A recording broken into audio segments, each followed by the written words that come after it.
Hey, What up, how everybody? goes it, everyone? All right, so the party is on my channel tonight, and so we have a nice little panel together.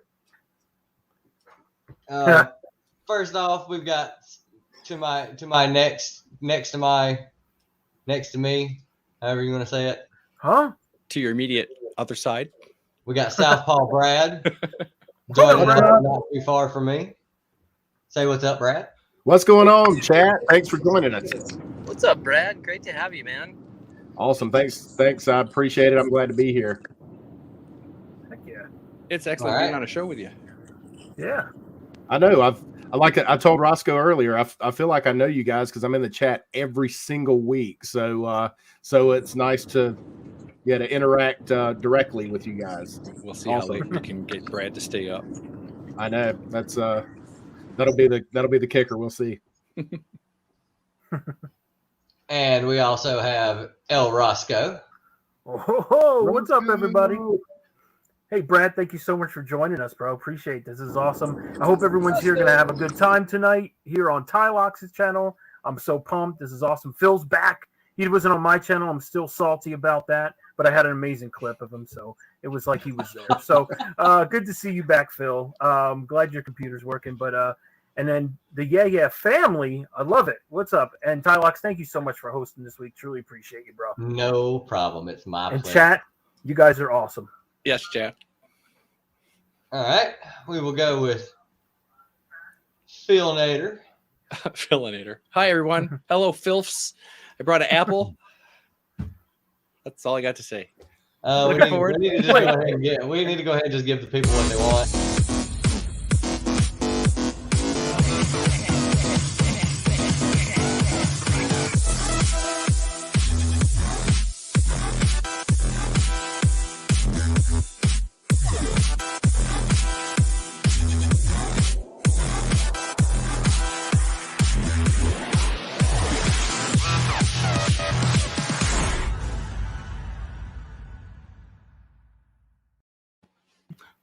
Yes. It's almost like you slip into a different persona with that. Yeah, that Randy, man. Yeah, that Randy's a mess. Every time. Get you every time. And last but definitely not least, how we're going to do this. It won't let me do this. He disappeared. Oh, there he is. Oh, there he is. The Yeah back fam. again. That's right, the Yeah family in the house. Agent Yeah. What up? What's up, Dave? Not much, man. I'm headed home for Six Flags. We had a long day, but it's great to see you guys. And Brad, it's great to have you on a panel. Like you said, it's like we already know each other because I watch your videos too. I see your hauls. Like I feel like I know what you like as a person. So it's great to have you on, man. Did you see his balls? Oh, I've seen his hauls. I see Brad hauling ass. Okay. You see his hauls. Okay. Sorry. Yeah, the old haul videos. Don't worry, I'm still here. Yo, Driving and Dave, what was in the car? So there's not really much to see.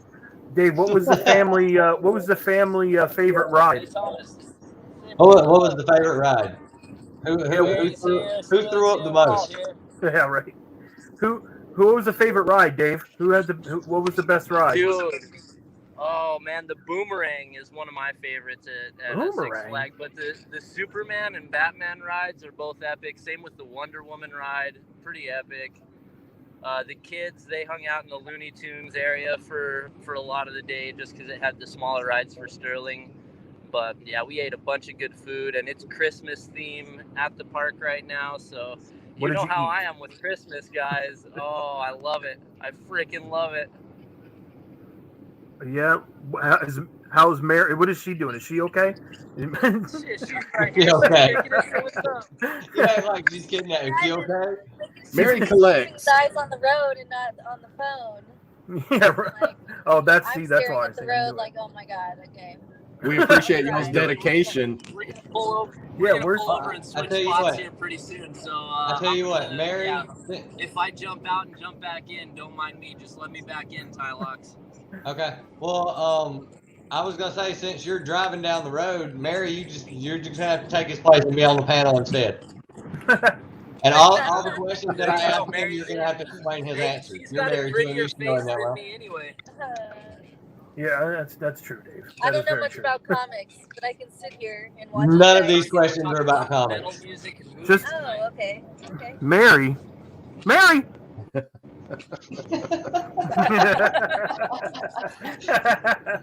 Oh, yeah. I missed No, it. I man. was missing it.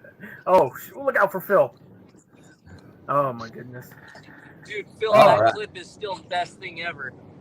Yeah, Do isn't the that hand awesome? flip, Phil. Yeah. All right. So New style. I decided to I came up with some questions for everybody. So You want to shout out the chat? sure, let's shout out the chat because that's It's something that popping, man. did not forget to do Chat at all. is- Chat is popping off, man. Yeah, let's say hey to everybody who's come along to watch us on this goofy journey of me trying to learn how to work StreamYard. Yeah, This you is got to got shout out free the best energy. chat in the business right here. This is the best. Myself, Welcome, Tylox. Hey, Tylox. Thanks for joining us. Hey, Tyler, thanks for Glenn. joining. Glenn 2K, Glenn the Vapor. Bat Mike, Batmite. Bleaker, Blaker. What's up, man? What's up, everyone? Thank you so much. and Phil. Oh, what? That guy's here? I Yep, sense he's this. here. And Beef It from all the way from New Zealand. Really? Wow. Oh, wow. Excellent. Beef it good. Welcome. Dun-dun-dun-dun-dun. Oh, we got Uncanny Swag. Swaggy. Woo. Saw him earlier. Randy was in a show with him earlier. CJ. CJ, what's up? Happy Yes, birthday. The birthday girl. Birthday lady. Hey, Mama, happy birthday. Oh, actual Dracula. What's up? Drac. Rude. Rude. What's up, man? Yes. Dude. Rude, I can hear you still. What up, bro? Oh. What? 78 points of articulation. What's Oh, excellent. up? Brad just won that Oh, heck yeah. awesome Magneto action figure from. Yeah, and he was in a Ooh. chat with me today for a bit. So good to have you. No. Let's see. I think that might be it. Unless, wait. They keep coming. Oh, Basically, yeah. Cambodian street team in the Yep. building. Layla Shea cosplay. What's up, Heck yeah. Layla? What's up, Glenn? Dan. Awesome. Deltoro. Hey, Dan. How goes it, Dan? The ancient one. The ancient one, that's right, yeah. Southern Comic Geek. Roscoe is here. What? Man, kick that guy out. Where's the Who let security? him in? That guy's Security. hilarious. I love that guy. Human He's hilarious. resources. I love it. And I believe that is everyone in the chat. Beanbag's Ooh. excited. We'll say Thanks, happy early birthday to Batmite too. Oh, yeah. Happy Very early nice, birthday. very Oh, nice. really? Oh, Happy yeah. birthday. Happy Monday. Nice. December babies. December babies. Isn't there like? Yeah, never mind. That's. I'm gonna. Oh, what are you gonna sing I'm gonna- something for us, Phil? No, I'm gonna twist that Christmas Carol way out of proportion. Oh. I will stop now. By the way, I love that lamp, Phil. That's amazing. Thank you. That was Yeah, a that is shout out to my awesome. old crew. That was a A-OK for my old podcast crew. fragile all the way. Oh man. Put my eye out with it earlier. So, Tyler, yeah. Thank you for having us, bro. I Mhm. decided that I was going to come up with some questions for everybody tonight to get to know everyone better. And what better way to get to know someone is to talk about music. But I wanted to be specific since all week long, me and Neighbor to the North have been throwing bands back and forth to each other. So I decided that I would do roundabout the same thing. So I asked everybody on the panel what their top 3 heavy bands are. And, So we got out our scales. mhm. And some of us took liberties with that question, and So yeah, Ross, who was that? Heavy is a. way libertied.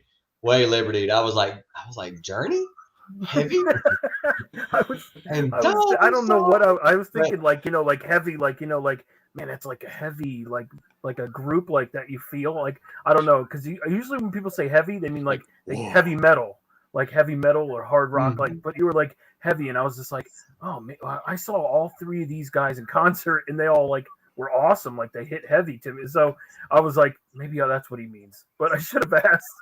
But then you're like, hey man, you should know that coming from what? me what I mean. Yeah, I know. Then you're like, I think that's what makes it interesting. Yeah, I'm glad you didn't ask, actually. yeah, he's like, hey man, did you mean to send me these bands? I was like, oh shoot, my bad. Gosh. So I made sure I made it up. I found 3 bands, I think. All right, so I'm gonna try this new StreamYard feature they got. It's called Slideshow. So we're gonna try this. So let's see how this goes. Fancy. Oh. Yeah, we definitely want the chat to like respond too. Okay, so these are all Mike's picks, but Mike is not here, so he can explain himself. He can explain his picks later. But I agree with these. Yeah, where the heck is Mike? Tool. I love Tool in high school. I mean, I still like Tool. I still like this band. I mean, it's always been something that I've listened to, like all the albums they put out. And the lead singer is a huge wine guy. I've never heard of Mudvayne. Mudvayne I saw live, and cool. Yeah, it's definitely heavy. They were quite eccentric on stage. Let's put it that way. And Kill Switch Engage, who I've also seen live. Oh. So the next 3 are Brad's picks. So Brad, you can explain yourself here. Look, a comic book worm. We're like, he just said Kiss in the chat. Mm-hmm.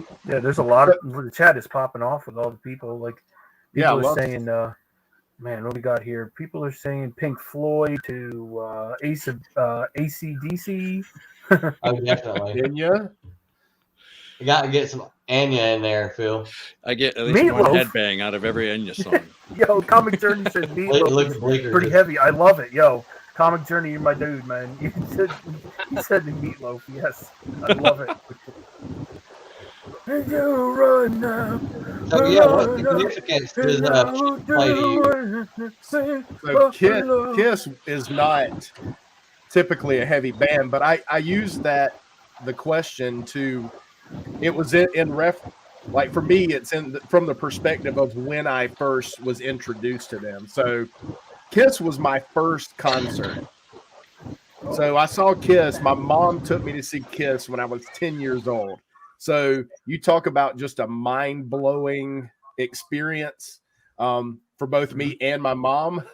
Kiss was definitely it. But being like 10 years old and going to see Kiss was life-changing, to say the least. Now, I've seen them several times since then, and I've invited her every single time, and she's always declined. So she's that one concert was enough for her. But that's why I picked them, because for the time period, they were the biggest thing out there. They were huge. And for a 10-year-old, that was pretty, it was loud. It was heavy. You know, it's not like some of these, not Mudvayne heavy, but for a 10-year-old, it was pretty stout. All right, next. Where did you sit? Where were your seats for Kiss? Probably near the nosebleed, I'm sure. Okay. But it the sound system, it resonated. I can assure you it resonated. So my second one is Guns N' Roses. So this would have been a high school band for me. So in the midst of all the hair metal, so I'm in the hair metal era. So in the midst of all this hair metal, I get off work at the local grocery store one night. I was a bagger at a bag boy at a grocery store in high school, and a friend of mine was driving me home, and he threw this cassette tape, which used to be a means from which to listen to music back in the day. He popped this cassette tape in. It was Guns N' Roses. So in the midst of all this hair metal, you had this like really raw, gritty band that I just loved. I loved how they were rock and roll. I mean, all the stories and stuff. You know, you're talking about an era that didn't have, you know, news didn't travel there, so you had to hear your stories from like magazines and stuff. There wasn't internet, so they were just just a raw, gritty band that I really loved in high school. I've seen them a couple of times. Hey, Brad, what did you play the cassette in? Was it in your what car did you rock it out in? What car were you driving at the time? One of these days, I'm going to have to break out the picture. But in high school, I drove. I had a 1980 white Trans Am with T-tops. Yep, I knew it.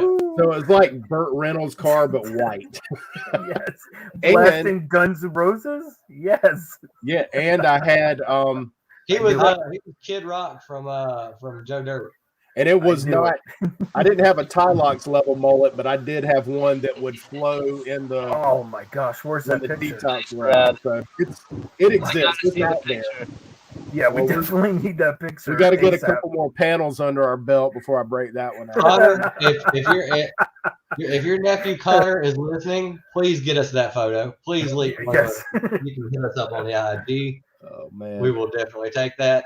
And I think your last pick is related to me. My daddy Hetfield over there with the facial hair and the mullet.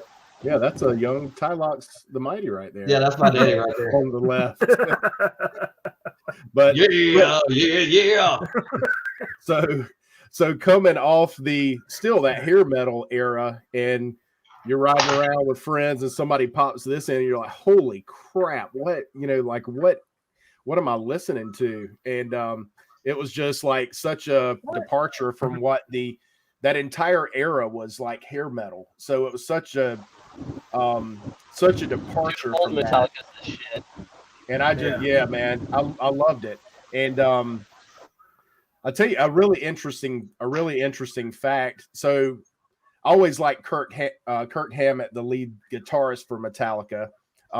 He had the same guitar teacher as another, if you're familiar with that era, Steve Vai is another phenomenal guitarist from that era. So Kirk Hammett and Steve Vai had the same guitar teacher, and that guitar teacher was Joe Satriani. Wow, really? Yeah, it's crazy. Yeah, he taught both of them how to play guitar. I had no idea. Yeah, so it was awesome. So yeah, it was just all three of these bands for me were just at each level, it was another step to another world. So that's why I chose these three. I gotta say, I was just want to say something real quick. Sorry, Phil. Metallica. Did you guys ever see the orchestra when they did the live orchestra? Yeah, I have it on DVD. Dude, man, yeah, that was live with S&M. Yeah, I have it on DVD. I bought it when it came out originally. Like it's that old. I don't even think it plays anymore. I've worn it out. That was really cool. They just did a second one, actually. They just did another. They just did a new one. Oh, really? Yeah. Sorry, Phil. Go ahead. What were you going to say? Oh, that's okay. In the mid '90s, I won a front row center ticket to Metallica at Joe Louis Arena in Detroit, but I won them on the day of the show and could not go. So I was at least able to give them to a fan who was able to see them. Well, hey, a friend of mine. That's a good. I mean, at least you know. I've never sat front row centered for any show, so I would have done that for anyone. Even I don't know. If I can't see the people from the stage, I usually don't go. Like I agree. Like I don't want to watch a screen from a mile and a half away. I'd rather buy a DVD. I can do that at home. I agree. But yeah, if I can get kind of close. I got to see Metallica live at Summer Sanitarium when I think it was year 2000 or 2002. But it was a badass concert for sure. They're great live show. All right. So next, I believe, is Roscoe's. We shall see. Yep. I'll start with Roscoe's pick. All right, Roscoe. What significance? Yeah. Disturbed, man. When I was growing up, this was kind of a group that kind of like resonated with me when I was like, you know, kind of like when you're trying to find yourself to see like how you go, like, you know what I mean? Like you go through phases when you're growing up, you know what I mean? So, but this was a band that was like, I just absolutely was just, I loved. So, but I don't like, just to let everyone know, I like all kinds of music. I love everything, but, heavy metal, I don't know. I just pick bands that I really like certain songs from. So, but Disturbed, I thought was really cool. But like I said, I remember this band when I was growing up trying to find who I was as a person, but then I realized, you know what, I'm just me.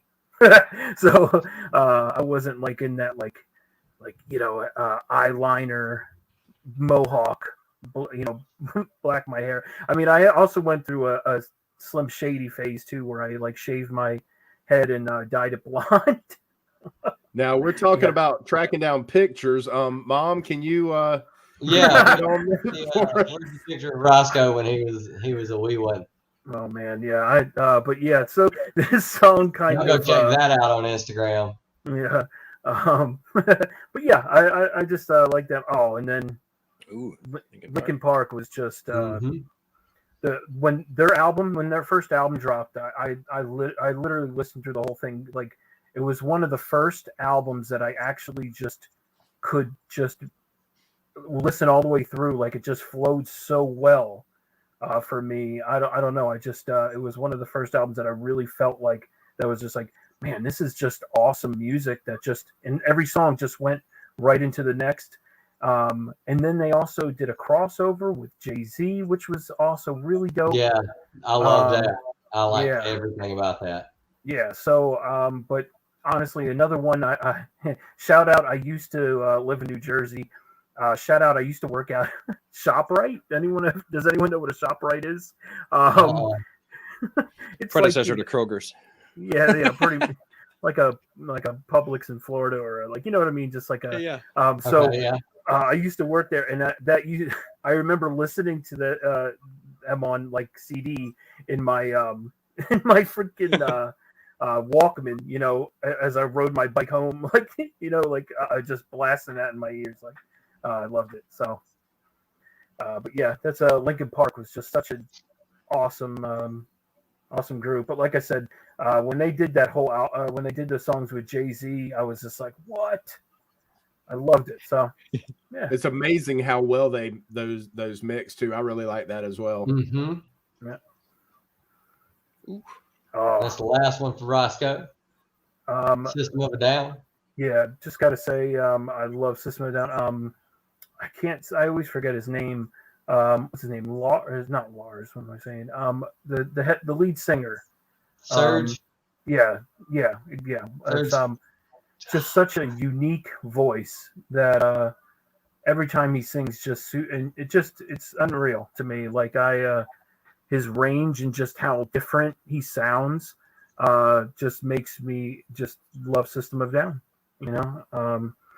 But yeah, I even liked when he went solo. But it all has to do with Homeboy, the lead singer. So but they also had some cool, like when I was growing up, also in high school, some of their artwork that people did for them, and like albums and like certain like T-shirts and stuff they had. The artwork was pretty wild, so I remember that as well. So like with elephants and stuff. But yeah, so I love Homeboy, lead singer. He's freaking awesome.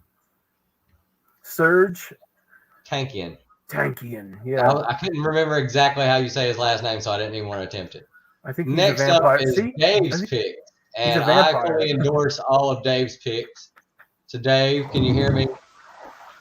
So first I can hear you. How am I sounding? The first one you got up is Cannibal Corpse. Yeah, we'll try it, Dave. Cannibal Corpse. Oh yeah, you guys know Ace Ventura. That's when I first found Cannibal Corpse.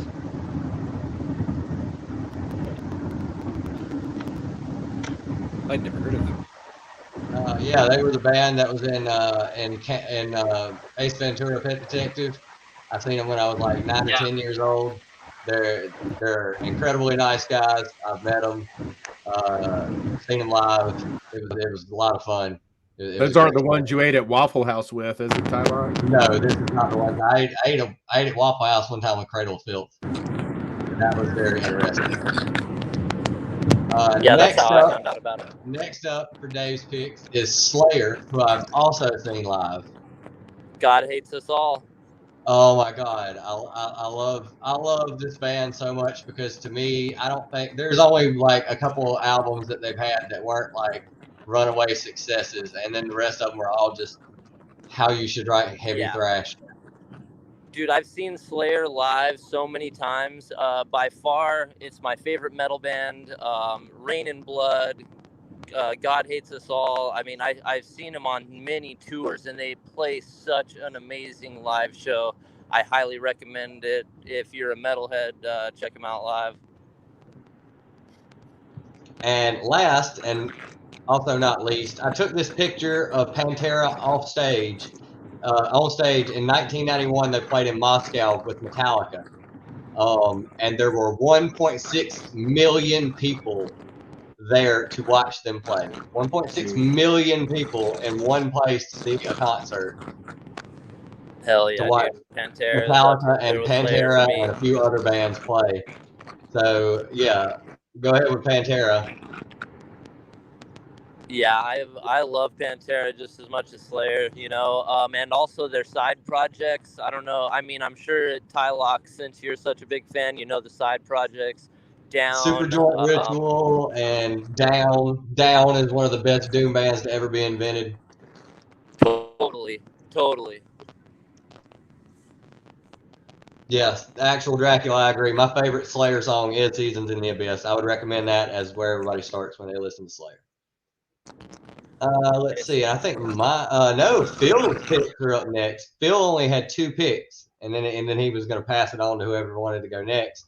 I put just Trent Reznor up because he basically is the band. I was going to say, yeah, right. It's really like the Trent Everybody Reznor else project, is just hired musicians. 9 Inch Nails. So I have quite the eclectic music taste, so my friends tell me. But when it comes, like I was thinking, what do I have that would fall under this music category in a music store? And I don't really have that many. I have lots of rock, but not a lot of heavy. So usually it's something that calls my attention to a heavy group that will put it in my radar. And so for 9 Inch Nails, I was actually at the very first Lollapalooza tour in 1991 in Pine Knob, Michigan, and 9 Inch Nails was on the stage along with a whole bunch of other wonderful groups. But when I saw them, I was like, ooh, I got to go find out some more about these people. So Pretty Hate Machine became one of my all-time favorite albums, their first one. And while they've had a single or two since then that I enjoyed, that's the album that does it for me still. That's awesome. So I guess that's all I got to say for 9 Inch Nails. And you saw them in 91. In 91, yes, at Lollapalooza, which was the first Lollapalooza. Do you remember any of the other bands that were playing? There was Jane's Addiction. There was the Rollins Band. There was Susie and the Banshees. Red Hot Chili Peppers played that year. Oh, really? I don't think they. Wow, I would have liked to have seen them. The first one. I don't think they were at my. Was Pearl Jam there too? No, Pearl Jam wasn't there, but they were kind of hot in that day. Who else was there? Butthole Surfers were there. I think the Violent Femmes were there. So. Wow. And the tour kind of changed depending on where you saw them. So those bands might have been at other dates on that tour, but 91 was when the first Lolla was out. And then the next one you picked is Korn. Korn, yes. Was interesting. So what put Korn on my radar is I have a weird little hobby. I like to go onto YouTube and I like to type in the word "in concert" and see what comes up. I like that idea. Because, two things. I'm really intrigued by a traveling road show, which is really what a rock tour is. And while it might seem spontaneous, et cetera, they've rehearsed that thing a million times before they ever took it on the road, and they're doing the same thing night in, night out, kind of. And I really like that in a way. I like the idea of putting on the show and what goes on behind the scenes to put a show on. But then I like to watch the concert, but I like to pause the videos on audience members, and I like to see them enjoying the show. So I don't know. That's how I found Korn. And it was specifically, I found them kind of in a documentary about their new drummer, who's not new anymore, but Korn, they are not with their original drummer. Their new drummer's name is Ray Luzier, who, and I just thought it was kind of interesting. What must it be like to come into a band that's already well established as a new member? You've got a lot of fans who aren't going to accept you. Hopefully more will. And I just liked that guy's talent. And he actually auditioned live in concert with them. And there's a video out there of that gig and of him being offered the gig at the end of it. So, wow. Anyway, that's just what brought me to Korn. Obviously, they've got put some singles out there in their day. Freak on a Leash, Coming Undone, Falling Away from Me are some classics. And Follow the Leader also ties to comic books because Todd McFarlane did the cover art for Follow the Leader. And I just got that variant for Department of Truth from Bird City Comics. What? Yep, they have a homage cover for that. Do you have it near you? Yeah, don't wait for me now, but I'll get it when someone else's turns on. All right. Okay, I'll wait for that A-OK, Phil. No, I'm just kidding. Just wait by the mail. All right, and the last 3 picks are mine. I left mine for the end. Number 1, my favorite band of all time, fucking Manowar. I love this band. Sing me a song right now. Ever heard of this band in the chat or in the panel? But they are my favorite band of all time. Sing me a song right now. Like right now? No, I can't sing. No, like what? When you were a lead singer. I've seen it. He sings. So I can't. I'm not even gonna. No. No, I have no idea. No, he sings like falsetto the whole time. This is the first prototype power metal band. So all their stuff is really loud. It's not really their stuff's actually kind of complicated, but it's just fun. It's sing along stuff. All they write about is war and Vikings and battles and chasing women and just the whole like musician trope. All they ride is Harleys. Okay, they all wear nothing but leather. So it's like if you say if Manowar was an artist, it would be like Frank Frazetta. Yes, like I mean, they got tons of painted covers and artwork for their like covers instead of like pictures of the band or whatever. Okay, then I definitely check them out. All from New York City, but they just live here. They haven't played here a lot ever.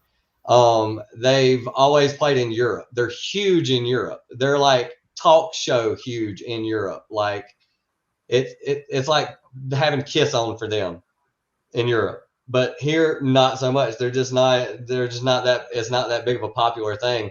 The story goes that the bass player was the pyro and bass tech for Black Sabbath in the 70s.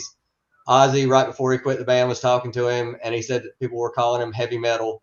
And he said, "Yeah, but your band's not really. It's just like heavy rock or like hard blues or something like that. Like you guys are really a blues band."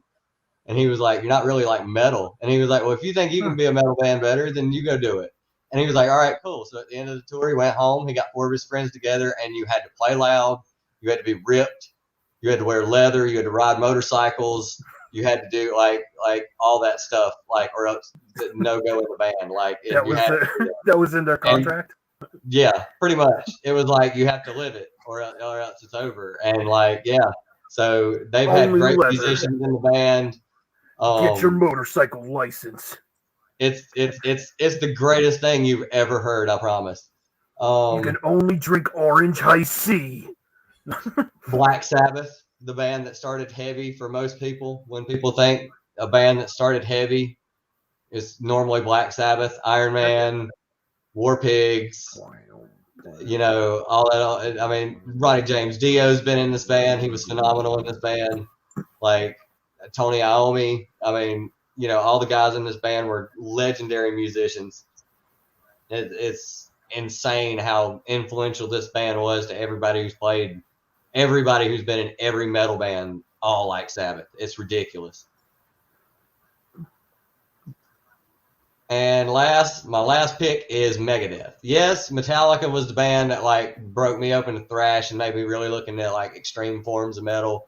I found, because of Metallica, I found Iron Maiden, Judas Priest, Slayer, anybody and everybody. But Megadeth really for me was my favorite band to listen to because their songs were all, even throughout their whole career, just insanely complicated and structured really well. Nobody really likes Dave's vocals. I think they fit. I think if anybody else did vocals for it now, it doesn't matter who you put up there, it would sound weird. What's their number one song? Probably either Countdown to Extinction or Hangar 18. I'd say Peace Sells. Peace Sells. That's a big one. How's that one go?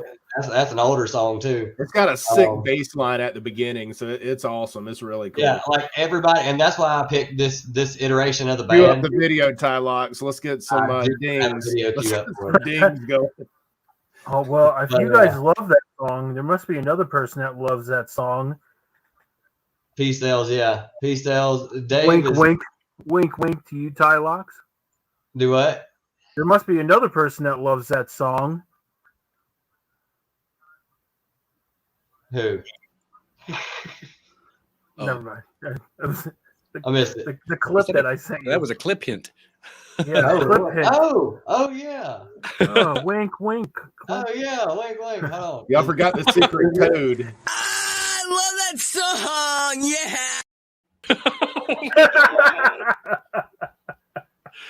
Sick and wrong, and I love it.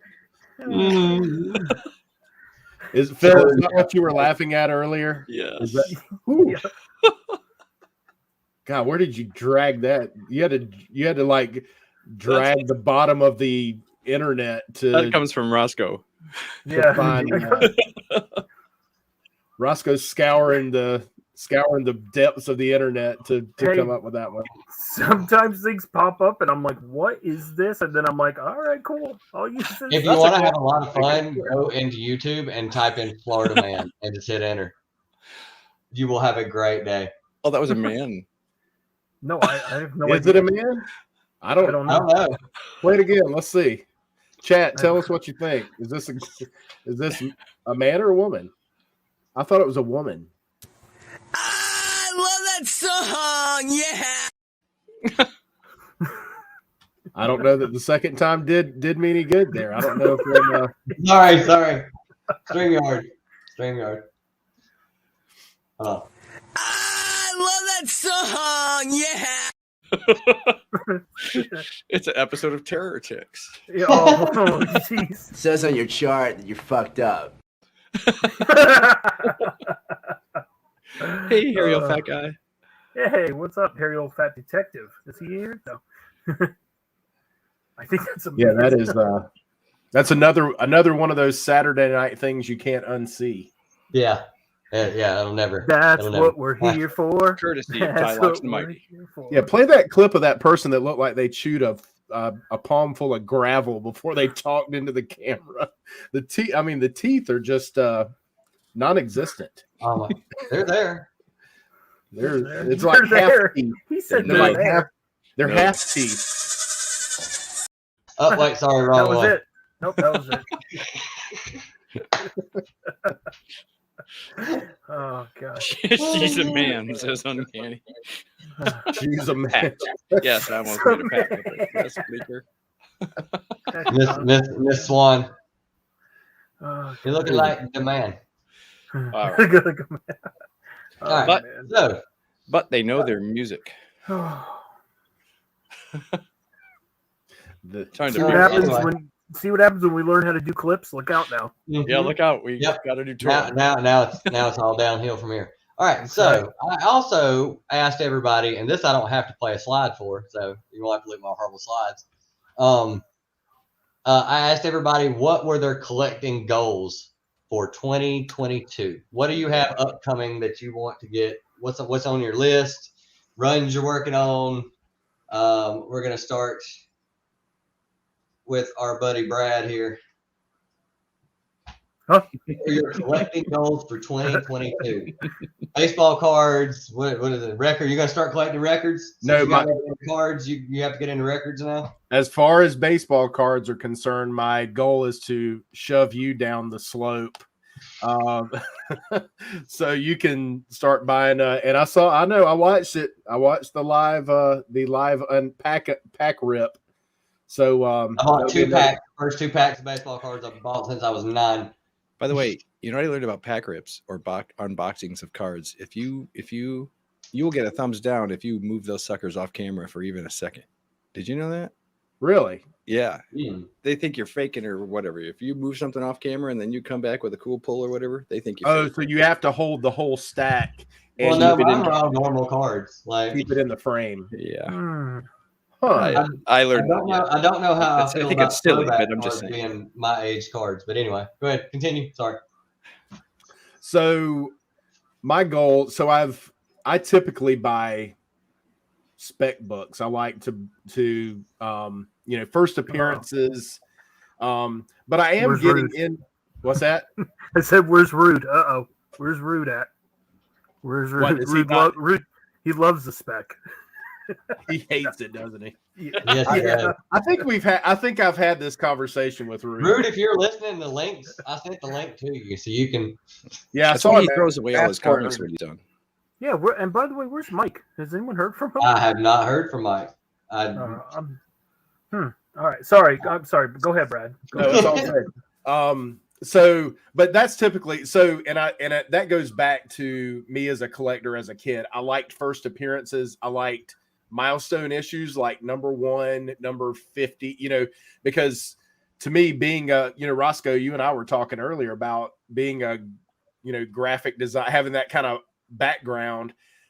Typically those milestone issues had covers that had a lot of characters. So you look at, that you might have, actually a lot of those John Byrne books. That's a lot of those John Byrne runs back in the 80s.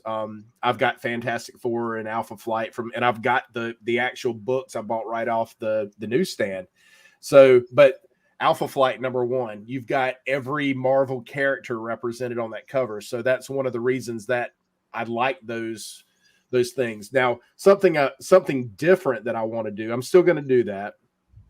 Sorry, Rude. I'm still going to do the spec book thing, but I do have some runs I'm working on, and like volume 2. I went to a local comic show here, and guy had a ton of. I'm not a wall book guy. I'm a roll up your sleeves, get in the long boxes, and see what you can find for a good deal. And this guy had 40 issues of Daredevil volume 2. So some of the notable writers in that are Kevin Smith started that run. The first 8 issues of volume 2 was Kevin Smith. And then David Mack did it for a while. He also did phenomenal cover art for a lot of those books. That's the same run that Echo's in, and she's completely on fire right now. I mean, anything with Echo is on fire right now. But Brian Michael Bendis also had a couple of stretches in that run. So I found 40 books from that run. So I was like, I'm gonna get these. I like these writers. I want to see what they brought to the table. So I'll be working on that. But I'm also listening to people in our chat. I like to look at Bleecker. Bleecker, man, I feel you. I feel you. He's not one of us anymore. I'm taking his nerd card back.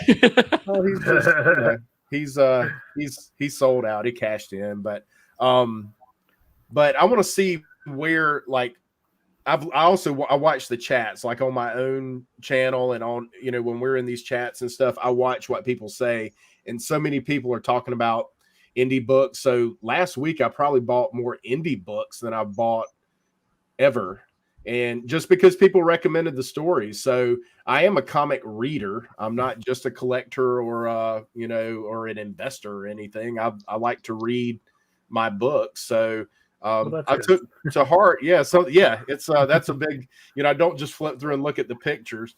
But I'm listening to what people are saying about some of these indie titles. And so I'm picking up some of those as well. Well, Brad, if I could say something real quick, brother, I know you're into spec. I mean, if you think about it, I mean, Marvel already is with Disney Plus, right?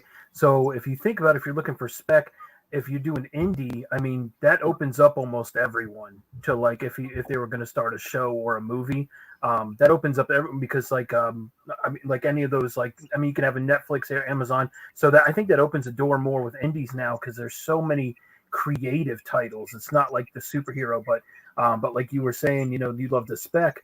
I think we're going to see Stray Dogs. I think, Something Is Killing the Children is definitely coming. I think a lot of these things, I was behind. So when I got it got to a point. I mean, it's probably if I read either of those, it's going to have to be trades or something. I tell you what, I'm thinking from the way it reads and from the way it's written, that gun hunting is going to follow like that same line as like people who watch like a lot of like Burn Notice and stuff like that. They're really going to enjoy like gun hunting because they've already optioned it too. It's supposed to be a show, and this is just Really? like a promotion thing for the show, is doing a comic book for it. Huh. So you saw that somewhere that they Mhm. it's It's already been a optioned, show. yeah, like it's already going to be a show, and this is like a prelude to the show to get you into wanting to watch the show. How about with the remember with what was it Shadecraft? Is that what it was called? Yes. With the young girl with the shadow that kind of like was like a Venom type of thing. Yes. That, can you believe that was optioned before the comic book actually came out? Mhm. That blew my mind when and the thing was is that I'm a big indie head, so that was already on my radar to get, and then after like I got it, like all of a sudden secondary market selling it for like $15 because it was already optioned before the book came out. Someone bought the rights from it already to make it into a movie, I think, or a show. But I mean, how wild is that? I mean, the book didn't even come out yet. How did that get picked up that fast? Caution, though, there are more option books that have never made it to the screen than there are that have. Absolutely. One I can think of in recent history, recent memory, is like the first appearance of the Rocketeer just shot up because that was optioned, and you haven't heard anything about that since. That's already been a movie, though.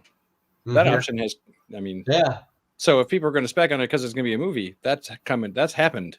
Mhm. Although I already guess been the fact one that they're coming back, I would say though that a good time to spec those when you hear casting news. Yes. That's more serious than an Yeah, option. and you certainly That's want true. to know who's writing and directing as well, because all all movies and shows are not created equal. So yeah, that's a great point, Roscoe. Yeah, that's a great point.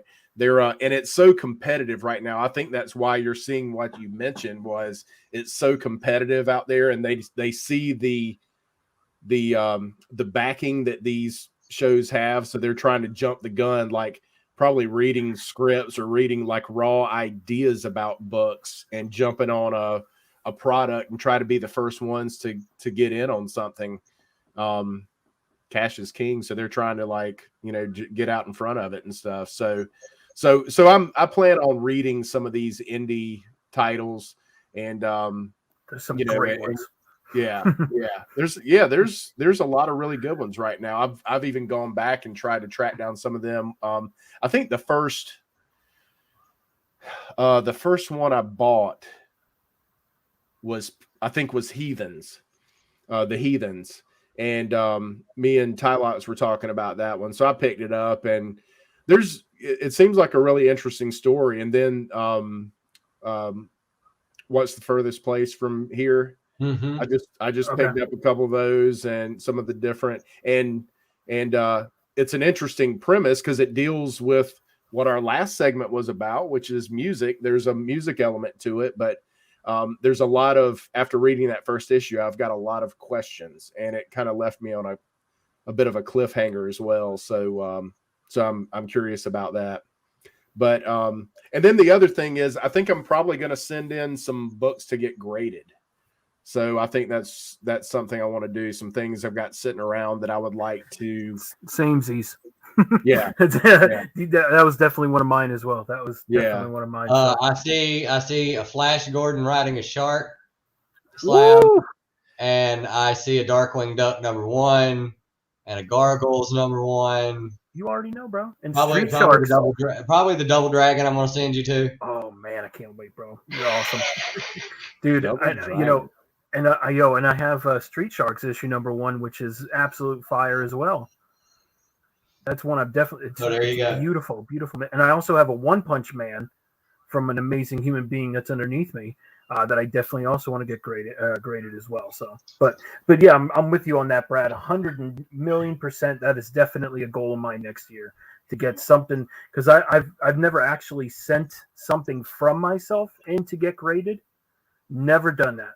So it's actually, that is like something I want to try at least once, But what book do I send? Let me tell you, man, it tears my brain apart, because I also have like I have. All right, hold on. I'm sorry. You can talk. I'm my bad, brother. I didn't mean to cut you off. No, it's a conversation, man. I anticipated when everybody mentions something, we'll go off on a mini tangent to discuss, because that's the beauty of, hey, there you go.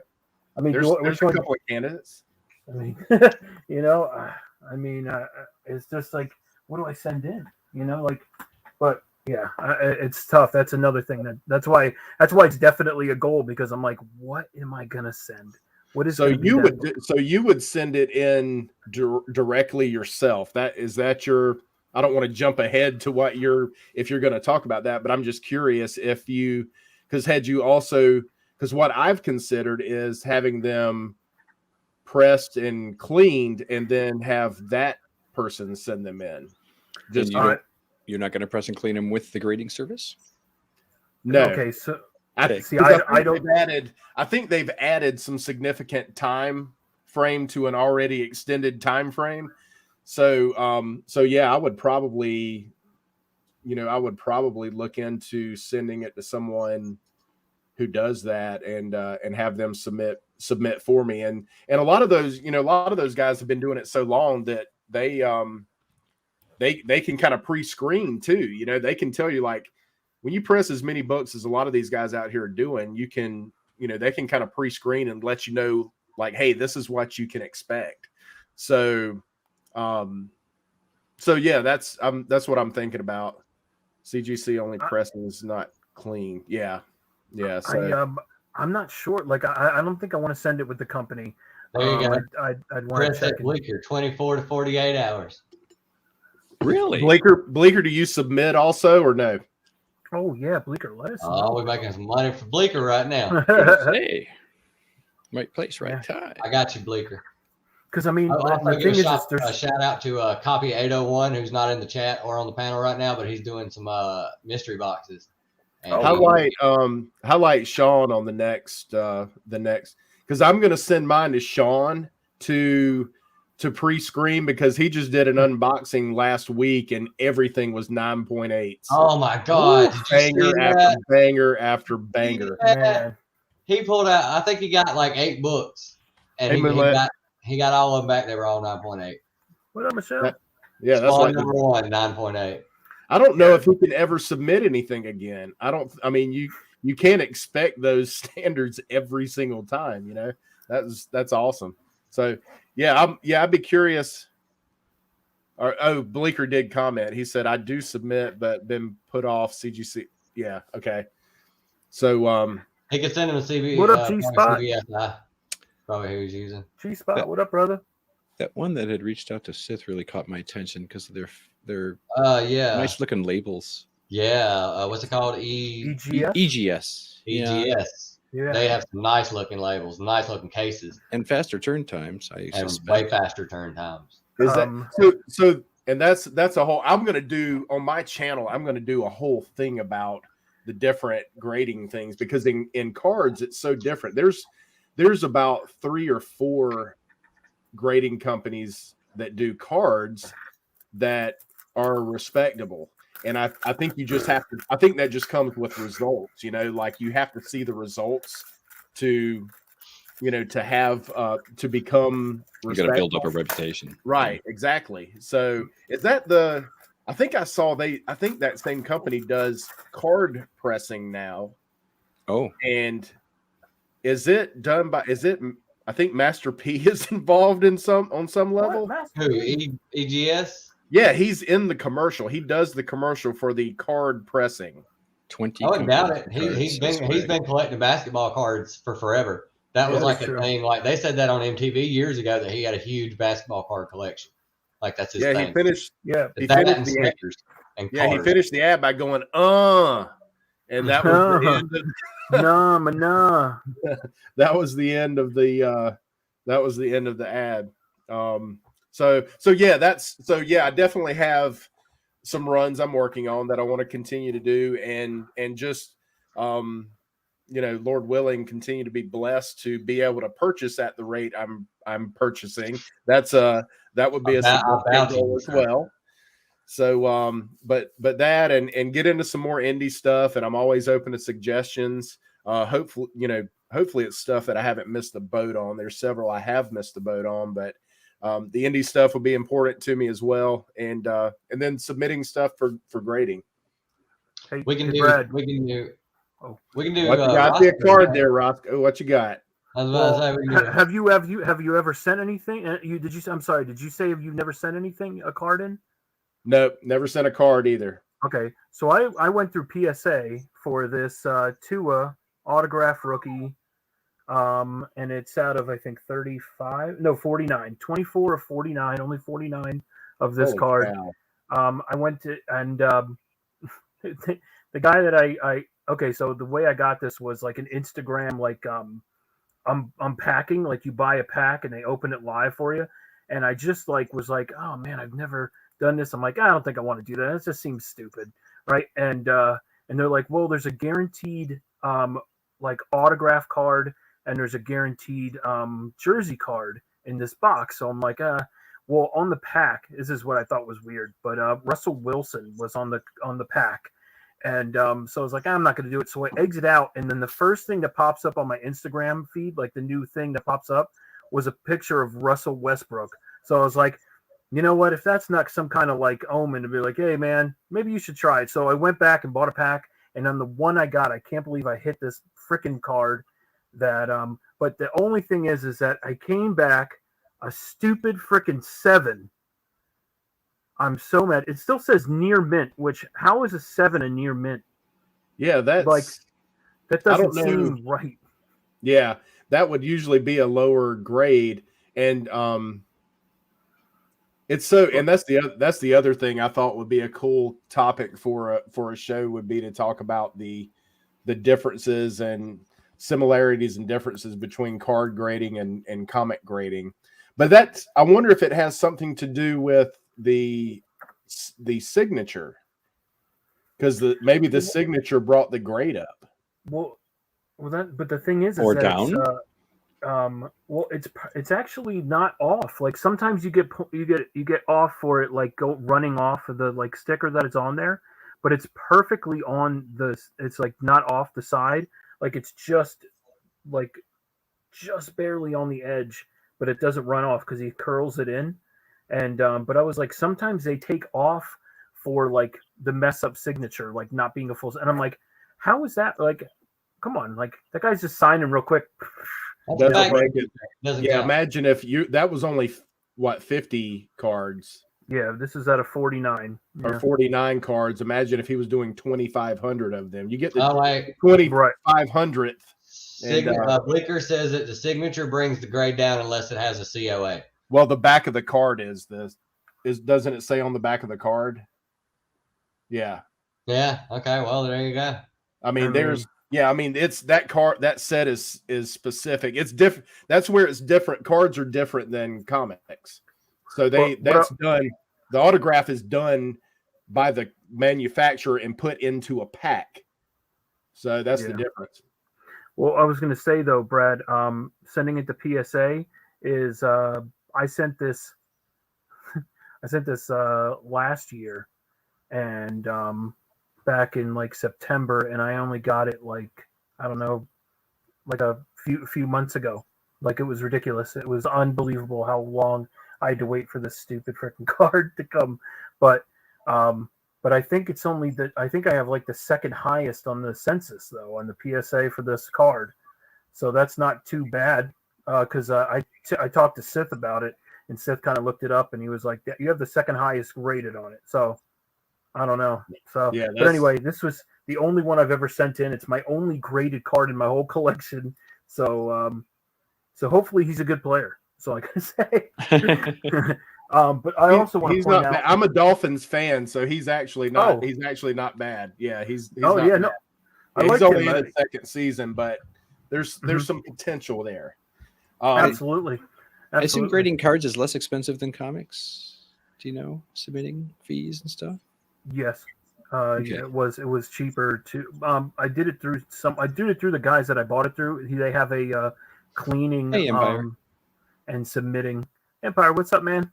What's up, Empire? Man, Empire, I need to get with you about some of those cartoon comic books you got, bro. Those are fire, man. Appreciate you sending those last week. That was awesome. So, but anyway, I want to point out: does anyone have a CBCS slab, like a new one, like one of the newer ones here? None of my books are graded. Okay, so let me tell you something. This is like compared to I have a CGC, dude. That thing is so like bulky and like just like huge, ridiculous, right? These are freaking sleek, and they feel like they're like more like I feel like it's better protected in this than it would be the CGC. But it's like I said, more sleek. But I know everyone gets pissed off about the label. I mean, you know what I mean? Because it's there's no white sticker or whatever. You know what I mean? But still, I love the casing for the CBCS. These new ones are freaking amazing. This is my second one right now, so. This is dope. I love this rose besh. Woo. That's amazing. I hope the value of a book has nothing to do with who graded it. And it absolutely does. That's sick. Yeah, and it does. Absolutely does. Mm-hmm. That's what's ridiculous. I think CBCS is coming. They're actually owned by Beckett, who does price guides and grading for sports cards. Yeah. So Beckett was the creme de la creme of grading for a long time. PSA eventually worked their way up, so they're reputable as well now. But it did take some time. But I have to think that the same if they hold true to the same standards they did for sports cards as they're with comics as they did for sports cards, I have to think. What's up? That's my nephew, y'all, Connor Ham. Hey, Connor Ham's responsible for saying, hey. This pandemic sucks. You want to get back into comics? And I was like, sure. So, and here we sit. So, awesome. That's go awesome. down a rabbit hole and Appreciate you, Connor. So I have to think that if the standards are the same, if the company who was the top of the line in sports cards upholds those same standards for comics, that it's a matter of time. People just have to see the results. I mean, in the last 6 months, I've seen more screw ups with CGC than I have with a lot of mislabeled, and people send in the same book and they think they got the grade got switched and put it on the wrong book. So right. A lot of that stuff's happening. And you mentioned it's funny you mentioned it took so long to get that graded card back. All that happened a long time before the comic issues started, the comic delays. All those people came to comics when they're grading stuff. They actually PSA was like, don't send any more in. Yeah. They said, I saw a release a few weeks ago, and they said, if we never get another card, we have enough work to do for next year. Unreal. I mean, and that's nuts. Crazy. I mean, but all those people came to comics. And that's why I don't want to get my stuff graded. So from a business perspective, that means they have no room for an income in 2022 because 2021 filled that year up for them. Mm-hmm. Huh. So that means they have no room to make money in next year because they're backlogged? They're that backlogged. They've already made that money. They have to just float now. Yeah. Wow. I don't know how that works. Well, like we were saying, though, I definitely want to try out EGS and what's it, PGX? X, right? PGX is right there near you in Florida. People have said the same thing about them. They've said, some of their grades are not as strict as other grading companies, which to me goes, well, that's good for me. Let me send my book in, and it'll be 8.5, and it'll come back at 9.0. I'll feel better about myself. Yeah, I'll be mad. The problem is the name. Yeah, problem is that those standards affect the name. Yeah. So people know. I've seen some people that have gotten books back graded, and they're the actual, like they send them to some other grading company, they come back the same grade. So they should, right? I mean, technically, you should be able to send a book to a company, get the scope, get the grade, crack it open, send it to another one, get the same grade. Thanks, Bleeker. And they've done that with some of those books. I've seen people do it. It just seems like which one you want sure to use the best. PGX is like the cheapest. CGC is always the highest. But EGS has those but they do the custom label, right? They have like the Yeah, I mean, colored labels. yeah, CGC does those too, but their labels look different. They look really good. I like the way their labels look. I think Chris, Cardboard Crazies submitted one, and the thing was he did a cover for Tyler from Wax Wax Comics, Whack Comics, and or Shattered Glass Reviews. But yeah, he sent him one, and I think he had it graded through them, but they didn't put a grade. I think they put it as art instead of a number there. They just put the word art, and I thought that was it. Yeah, it was which one? Cardboard Crazies did a cover for Tyler from Shattered Glass Reviews. A custom cover. Yeah, he did a custom cover, but I think when he submitted it, I didn't see a grade at the top. It just said art, ART. So I thought that was actually pretty cool because, honestly, when I'm working on covers and stuff, it's I'm man, I don't know what grade this book is gonna get. I mean, I'm not messing it up. I'm being the most careful I can. But I mean, but yeah, stuff happens. I mean, signing wear or artist wear. Yeah, exactly. And I put so much, into the books. I put a lot of detail and stuff. So I mean, but I didn't know. They got caught getting paid for higher grades. Yeah, that's dang. Sleeping. What's going on, man? They stuck a 50 into the comic book when they sent it. Yeah, see, man. I guess so. We need to get us a 9.8 on this one. It's so. I mean, that's such a. I don't want to say faith and trust based, right? Yeah, you're sending someone your high value collectible already, which is a leap of faith. I don't know. Yeah. The thing is, people are buying.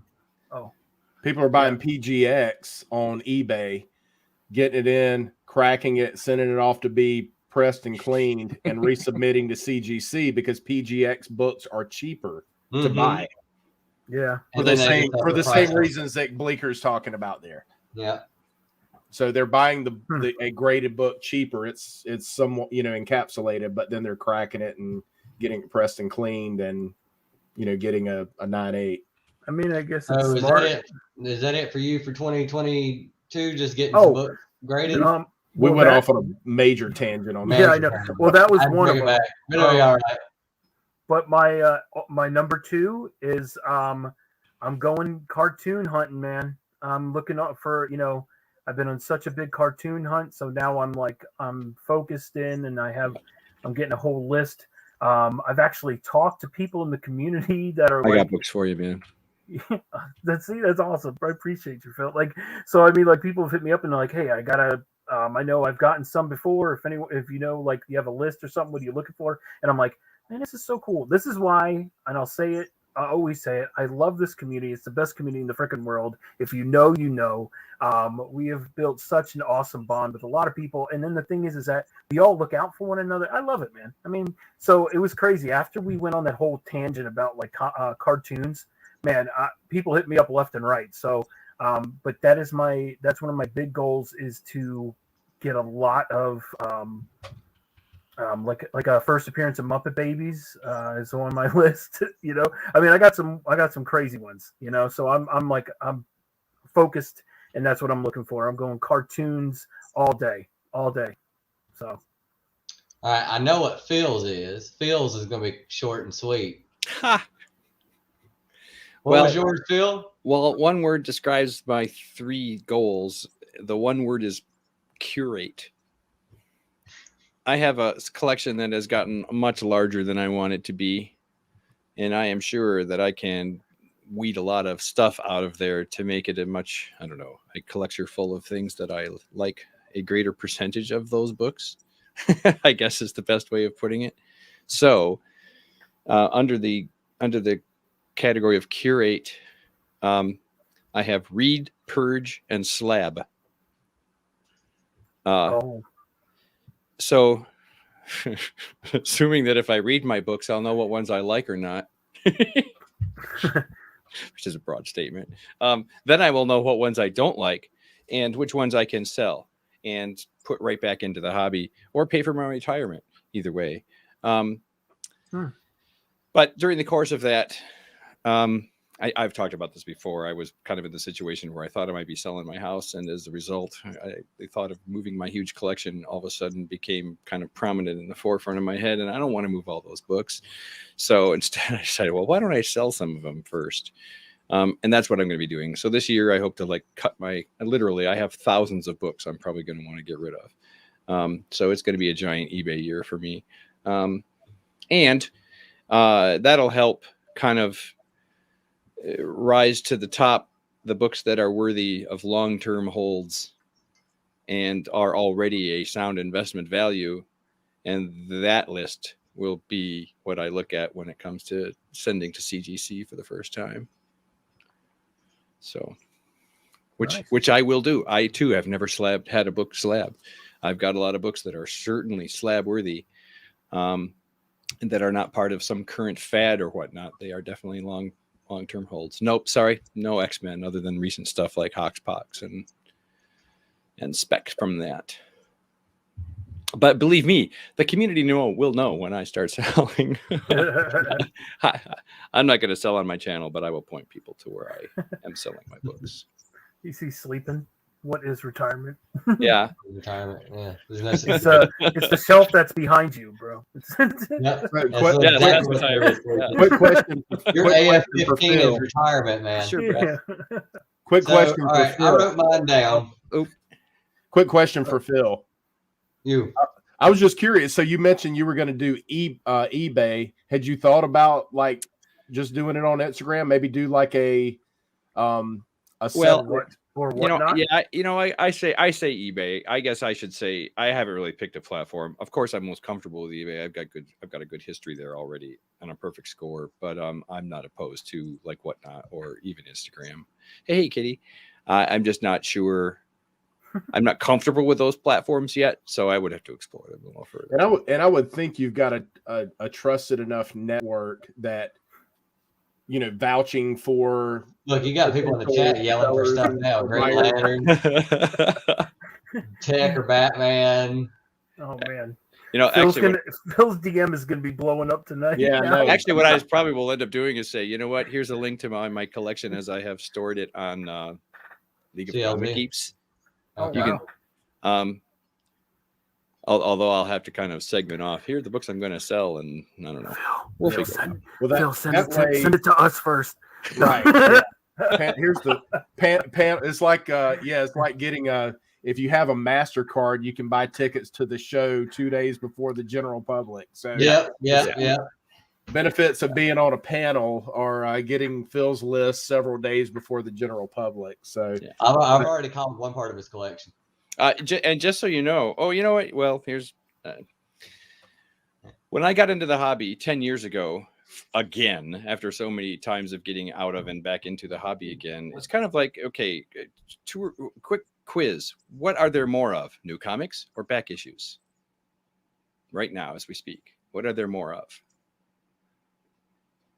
It's kind of a trick question. There's more back issues just because comics have been coming out since the 1800s. Total, right? Yeah. So there will never, ever, ever, ever be a lack of back issues. So if you want to go back issue hunting, it's your oyster to be had. But I kind of go into hobby collecting to the hobby when I enter in here. Right here is where I'm going to start with anything issue number 1. And that's my starting point. I don't want to get into anything that's going to force me to go buy back issues. So you just made yourself into a clip. Oh, I did? Because I said oyster. No, you said I'm going to enter right here. I'm going to enter right here. I've been watching referees on Michigan games. Roscoe's on it. Watch out. Having said all that, my collection is 10 years old. So if there's stuff you want and it's older than 10 years old, you won't find it in my collection. Yeah, the only reason I mentioned the Instagram thing is just to maximize your dollar, what you put in your pocket. As opposed to putting in eBay's pocket. Yeah. All right. And then, that's all. Go ahead. I know people don't like moderns, but when I bought 3 Ultimate Fallout 4s, those were modern. Oh. Off the rack. So if you want to wait till they go up in price, feel free. But I prefer to buy them at cover price because it has not hit its ceiling for sure. You heard it here first. Y'all hit Phil up, hit his DMs up for that Ultimate Fallout 4. Yeah, I see. I have the second print of that. I don't have the first print. I have like the second, the white cover. I can't even afford the facsimile now. Oh, it's unreal, right? It's crazy. Has the facsimile gone up? Facsimile is like $100 book. Oh my god! Okay, when I gave away Ultimate Fallout 4 on Sith's show, I included the facsimile with it. Oh man! Because it had just come out. Yes. Wow. Are you guys sure? Like, are you guys sure it's not a variant? It shot up to like $100 book, and I think it hasn't gone down from that since. No way. I bought 2 at my LCS. I guess I need to pay more attention. Spec guy needs to pay more attention to what he's. They shot up for a while. I don't know whether it's still there or not. I mean, if you think about it, $100 book. I was like, no, I can't even get the facsimile now. It's like another print. You know what I mean? It's like like it's like the 4th print or 5th print of the book. So I mean, they even have the ad for Green Lantern in it. That was back when the Green Lantern movie was coming out. So here's Marvel printing a book with a DC ad, and they're still reprinting it. I have. Bleaker just offered you his firstborn when he has one. So that you have. That's hilarious. Yeah, that book has not hit its ceiling.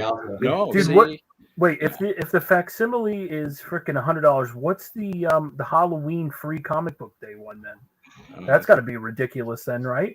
I'll tell you what, I'll look it up here in a minute. I was just wondering because I that's insane. I mean, but I have the other one. I have it signed by Clayton Crane. So that's G Spot says he has 20. It's time to sell. See, that's why they're $100. And I would say it's probably not time to sell. You've only seen him as an animated character. That's it.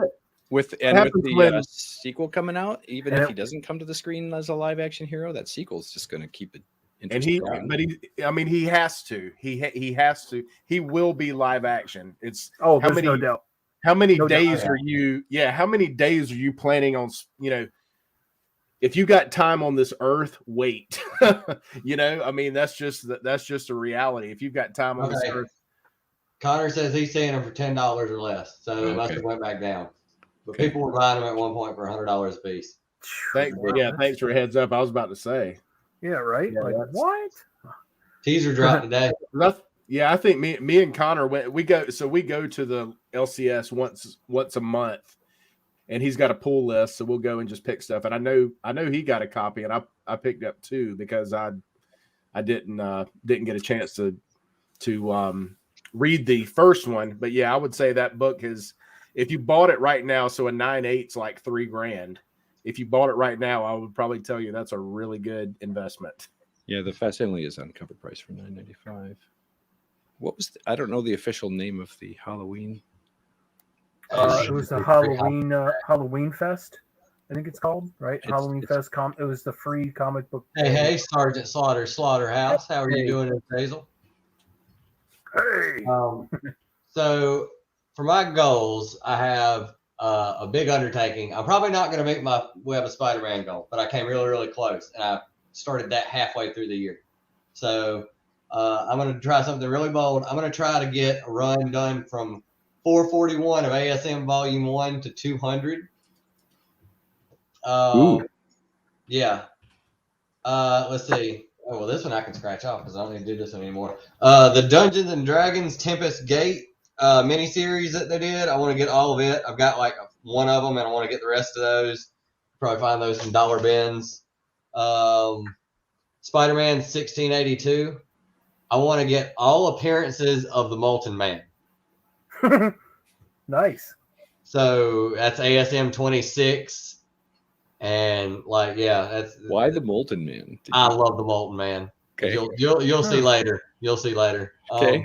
So this is an inside scoop, right? You're not giving us some inside scoop that we need to know about, right? I mean, they're running out of villains. They're starting to reach into multiverses. I mean, it would make sense if they haven't used him yet. He should show up someday. He was a major villain back in like the 70s. Even hairy old fat guy's asking why. Hey, sometimes you just got characters that you stick on. That's fine. I think his power is incredible. I mean, he got lots of love during the 70s. Gil Kane drew him a lot. So I'm a big Gil Kane fan. I love Molten Man. It's it. If somebody else can have a Gibbon gang, I can have a Molten Mafia. Okay, like.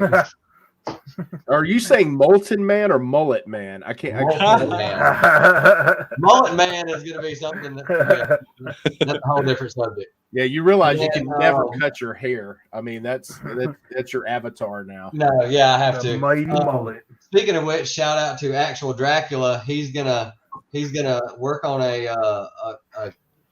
drawing of me for my new logo. Oh. I can't wait to see what he comes out with for that. Also, I want to get, since I collect records, I want to get all of Manowar's albums, like all their stuff on the album.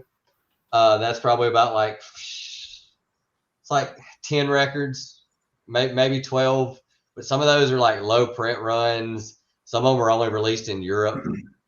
So some of them might get kind of pricey.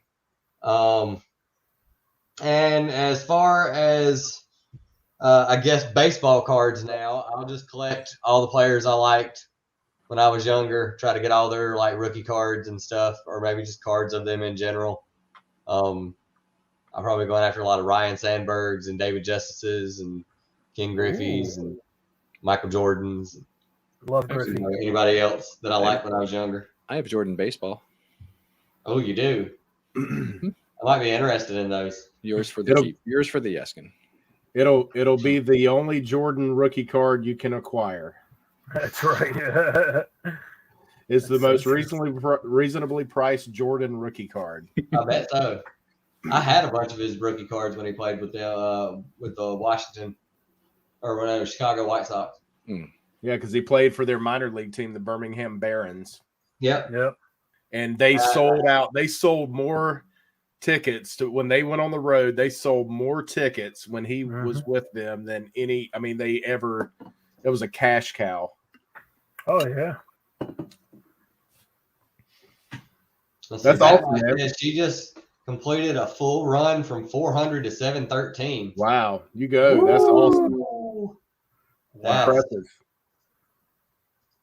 Mullet Man is awesome. That needs to happen. Yeah, I need to get in touch with some publishing companies. You know, Mullet Cop is a book currently. There you go. Yes. Mullet Cop and Mullet Man fighting crime together. That book. You've got it, Ty Locks, don't you? Yeah, I have Mullet Cop. Yeah, so that's the first book you need to send off to get graded.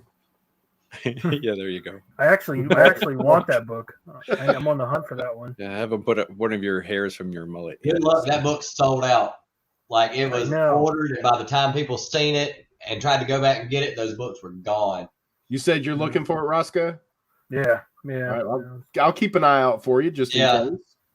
Cool. Yeah, because I just want to read the story. I can't read it. I didn't see any in Charlotte, and that's in Charlotte. I didn't see not one copy. It was just a one shot, wasn't it? Yeah, it was a one shot. Yeah. Scout Comics one shot. So yeah, that's pretty much it. That's all I've got. Diving into this baseball thing or sports card thing head first. Why not? I can assure you it will take up much less room than those long boxes and those short boxes. I bet it will. All of mine are under my bed. Yeah, all of mine are under my bed, so it'll take up considerably less room. Swag, is that 86 Fleer baseball, basketball, football? No, he's talking about the Jordan rookie. Oh. That set is that set's phenomenal. Yeah, Shaq's rookies are I was actually looking at those. They are actually cheap. Yeah. Dwyer's actually cheap. It's Canseco, Sosa, Barry Bonds. I like KG sleeping. He's originally from Malden, South Carolina. That's right. He is. Shaq's Upper Deck rookie didn't originally feature him. Actually, it's like he had been announced, but they'd already gone to press, and so they have like a picture of a ghost player. But later, then they reissued the card with him on it. They had it was a redemption card. Yeah. Mm-hmm. When you bought a pack, you got an outline of him dunking. Yeah. And you could send it in and get the actual rookie card. Yeah. A trade card.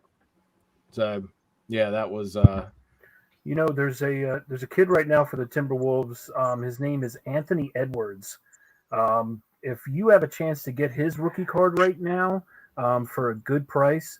Highly recommend. This is his second year, but the kid is a beast, and just I don't know. Is sleeping? Are you from? Is he from Minnesota? Does anyone know? Sleeping. Who? Sleeping. I'm not sure. Yeah, Sleeping's from Minnesota. Oh, okay. So yeah, man. Hopefully he has an Anthony Edwards card. Yeah, Ant-Man. That's right. Yo, he's a monster. Guarantee you, him and Big Cat. They're awesome. But I could talk sports all day. But yeah, that's awesome. Yo, and Justin Jefferson, baby, Double J for the Minnesota Vikings. Another rookie card you should get on. He's about to pass Randy Moss for 100-yard receiving games. Really? His first 2 seasons. Yeah, man. Really? Yeah, the kid is Good. a monster. So That's really good. Oh, dude, I'm gonna tell you something. He's the future. He is the future, and no one's talking about him. So if you get a chance, he's gonna be someone to invest in. Also, if you guys have Green Bay cards that you don't want, you can totally just send them to me. Oh, I'll take all Green Bay cards I can get. You can have them. No one's good. I have a couple. I think I have AJ Dillon rookie. I have an AJ Dillon rookie. I've got one of his. He's the backup running back out there now. Yeah, right. Yep. But I have Jonathan Taylor. I have quite a few of his. Oh, I do like that. Picking his up too. Name right here, Jokic. I do like when he checked that dude. Joker. I love the Joker. Yeah. When he checked that guy who checked him first. Yeah, when Morris hit him. Dude, why did you hit a man that big and expect him not to hit you back? That makes no sense. Did you? I don't know where you were raised, but that's how that goes. Did you see the clip? Did you see the clip of yeah. Charles Barkley and Shaq? They both went up to the same spot. They both fell down. They both were okay, and they both didn't blame each other. And then you come from out of nowhere and hit this man in retaliation. Yeah, and then acted like he was going to walk away and everything was good, and he just knocked your block off. Yeah, yep. I didn't feel. Yeah.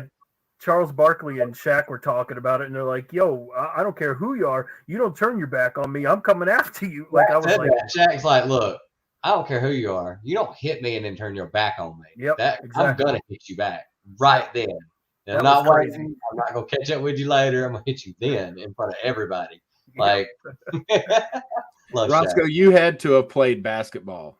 Oh yeah, man. When I was growing up, they used to call me Big Country. Because I was a big. I was a big. I'm 6'1", 300 plus. I'm a big guy. So, when I was on the court, of course, but Big Country because I was just I was like the big white guy, but I could shoot though. So that's why I wasn't like, I don't like the Big Country. I used to like when I was growing up. Also, I don't know. I followed college basketball a lot. During my college years. So what happened was there was a basketball player. His last name was Pittsnuggle, and he was a big boy that could shoot the 3-point, kind of like he was like Kevin Love before Kevin Love, type of player. He was like during the JJ Redick era. When he was over at Duke, he was at West Virginia. So I just resonated. But yeah, I used to love playing basketball, man. That was I actually have. You know what? I'll post a picture up of me. Oh man, my buddies laugh at it. I have these big Horace Grant goggles. So I'm gonna post it up tomorrow. Everyone, you ready? Get ready for a Roscoe basketball with my Horace Grant goggles. Well, I had a feeling when I saw that red, white, and blue headband with the NBA logo on it. I was like, this dude used to play. This dude used to play hoops, man. There ain't no doubt. Yeah, the jersey that I'm actually wearing in that is a Ben Wallace jersey. I love that guy. He was awesome. Just went in the Hall of Fame, man. I was buying his rookie cards. Yep. He's a Hall of Famer now. Like one of the best defensive players to ever play in the league. Man, and for his size, he played like he was 7'3", and he was 6'10", 6'11". That might even be a stretch. I mean, I think maybe 6'9", 6'10". Yeah, even. But played like he was 7'2", 7'3", just a monster. Always blocking people. Yeah, man. Yeah, I loved. See, we're talking about sports now. I'm sorry, I could go on sports for days and for Roscoe. When you host, that'll have to be one of your questions. You'll have to do a sports segment. Feels like, oh, damn it. It's fine because I'm just getting back into it now too. So I'm getting I'm absorbing all this information. I'm absorbing all these names and all I'm these. getting ready to cards. grab my cards and show them. It's look, you guys are starting Hey, to do think, it. and Yeah, now my we'll- brain is just a sponge, and now it's about to be a card sponge. We'll buy Oh, some. man, cards another rabbit hole though. But I like how everyone's saying Bobo. Yo, no lie, Bobo can ball. Like he's I don't know if anybody remembers Minute. Minute Bowl. Yeah, this is his son, but dude, he plays for what, Denver, right? Is it the Nuggets? I think he's on. Mhm. Man, he can shoot, and he's just like so freaking lanky. Like when he does like a layup, he can lay up the ball from the freaking free throw bring line. the ball up the floor. I mean, he can handle the ball to be that and big. what's he, He's 7'1"? 7'6" or something, I Or think. 7'6"? Like Whoa. ridiculous.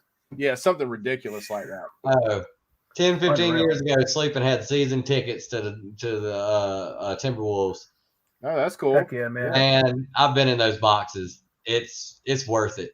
It is Heck worth yeah. it to get season tickets. For sure, man. Nice, Bringing you food. man, and not just food, beer. I mean, it's like right Oh, there. It's already in the fridge. You ain't got to bug anybody for it. You just open it up and get one. That's true. That is very true.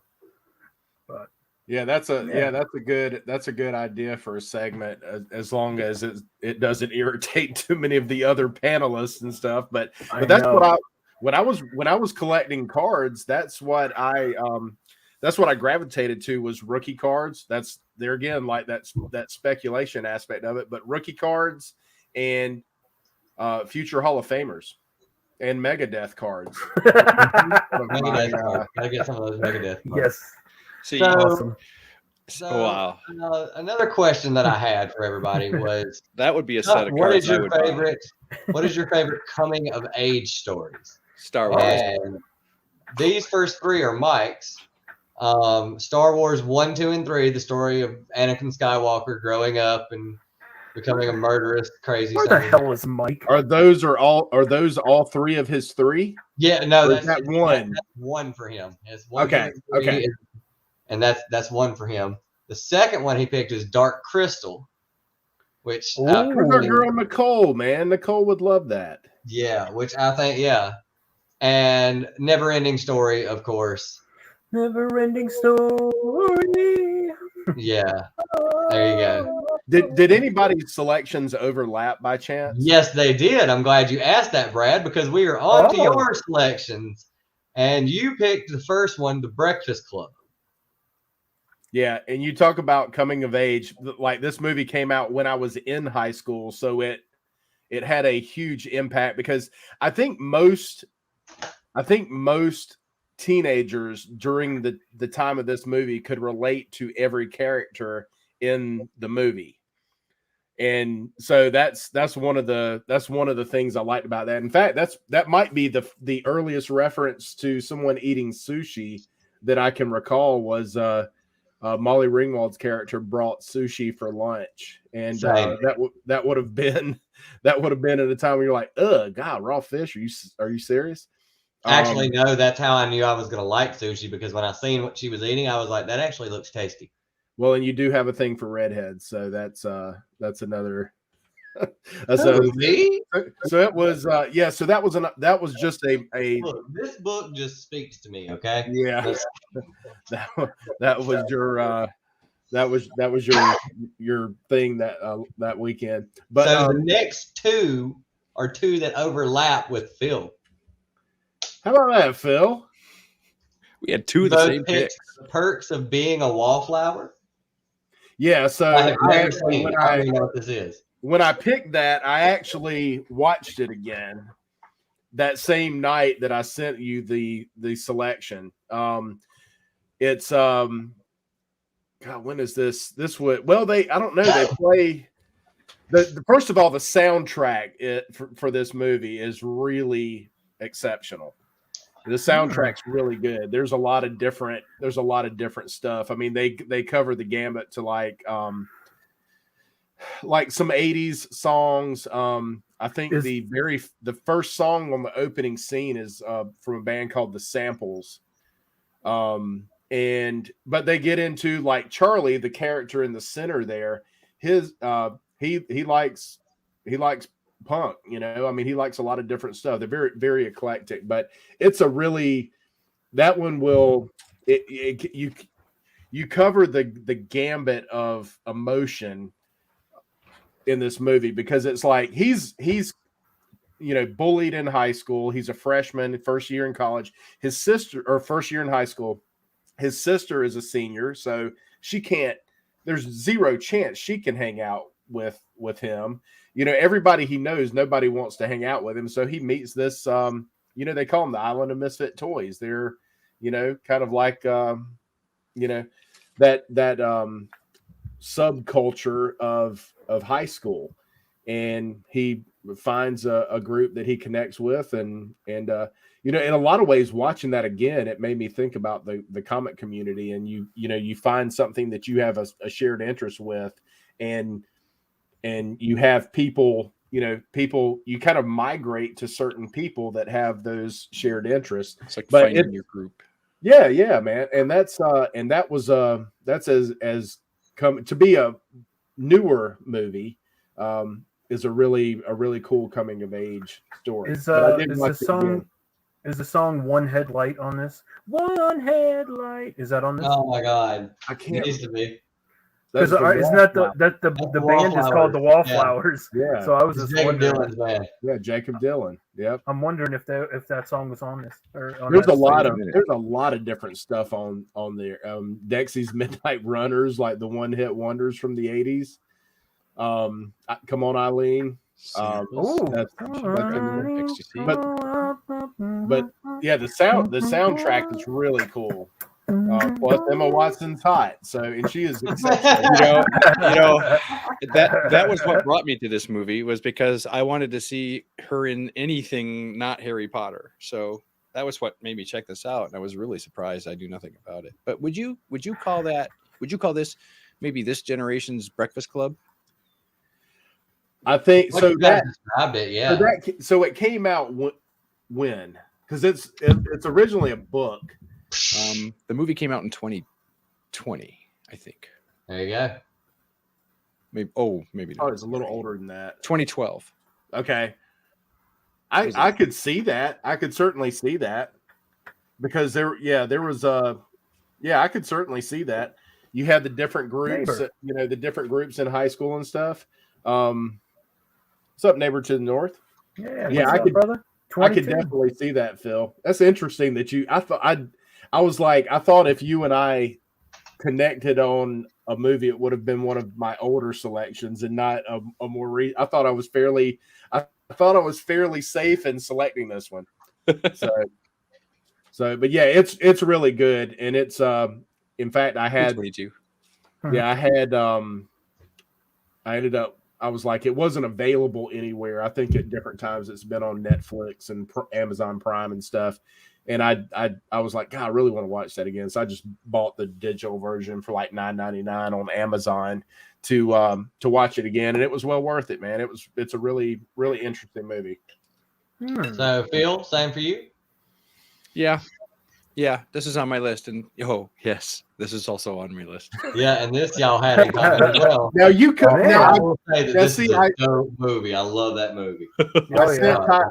And I hope the chat is commenting as well. I certainly want to see what they're saying. But yeah, it's I sent you 5 just in case there were some overlap. And you didn't need them, but one of them was Sin of a Woman. Oh, that's a good one. And then what was the other one? The other one was. Hang on. I've got it somewhere.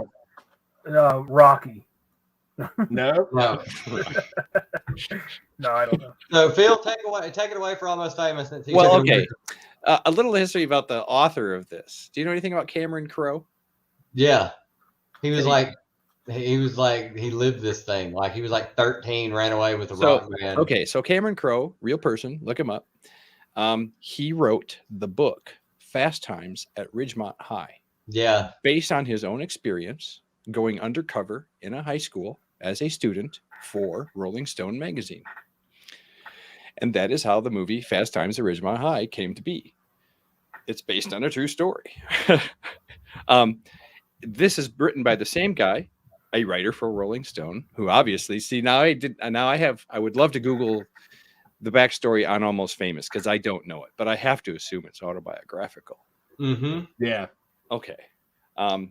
So this is about a kid who gets a job. Is it for Rolling Stone?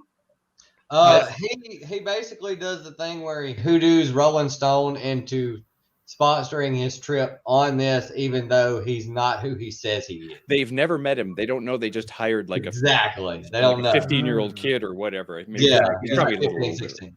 But so it's about a high school kid who gets a job touring with one of the world's most famous rock bands, fictitious in this film, but In real life, simply writing about Three Dog Night. Oh, What really?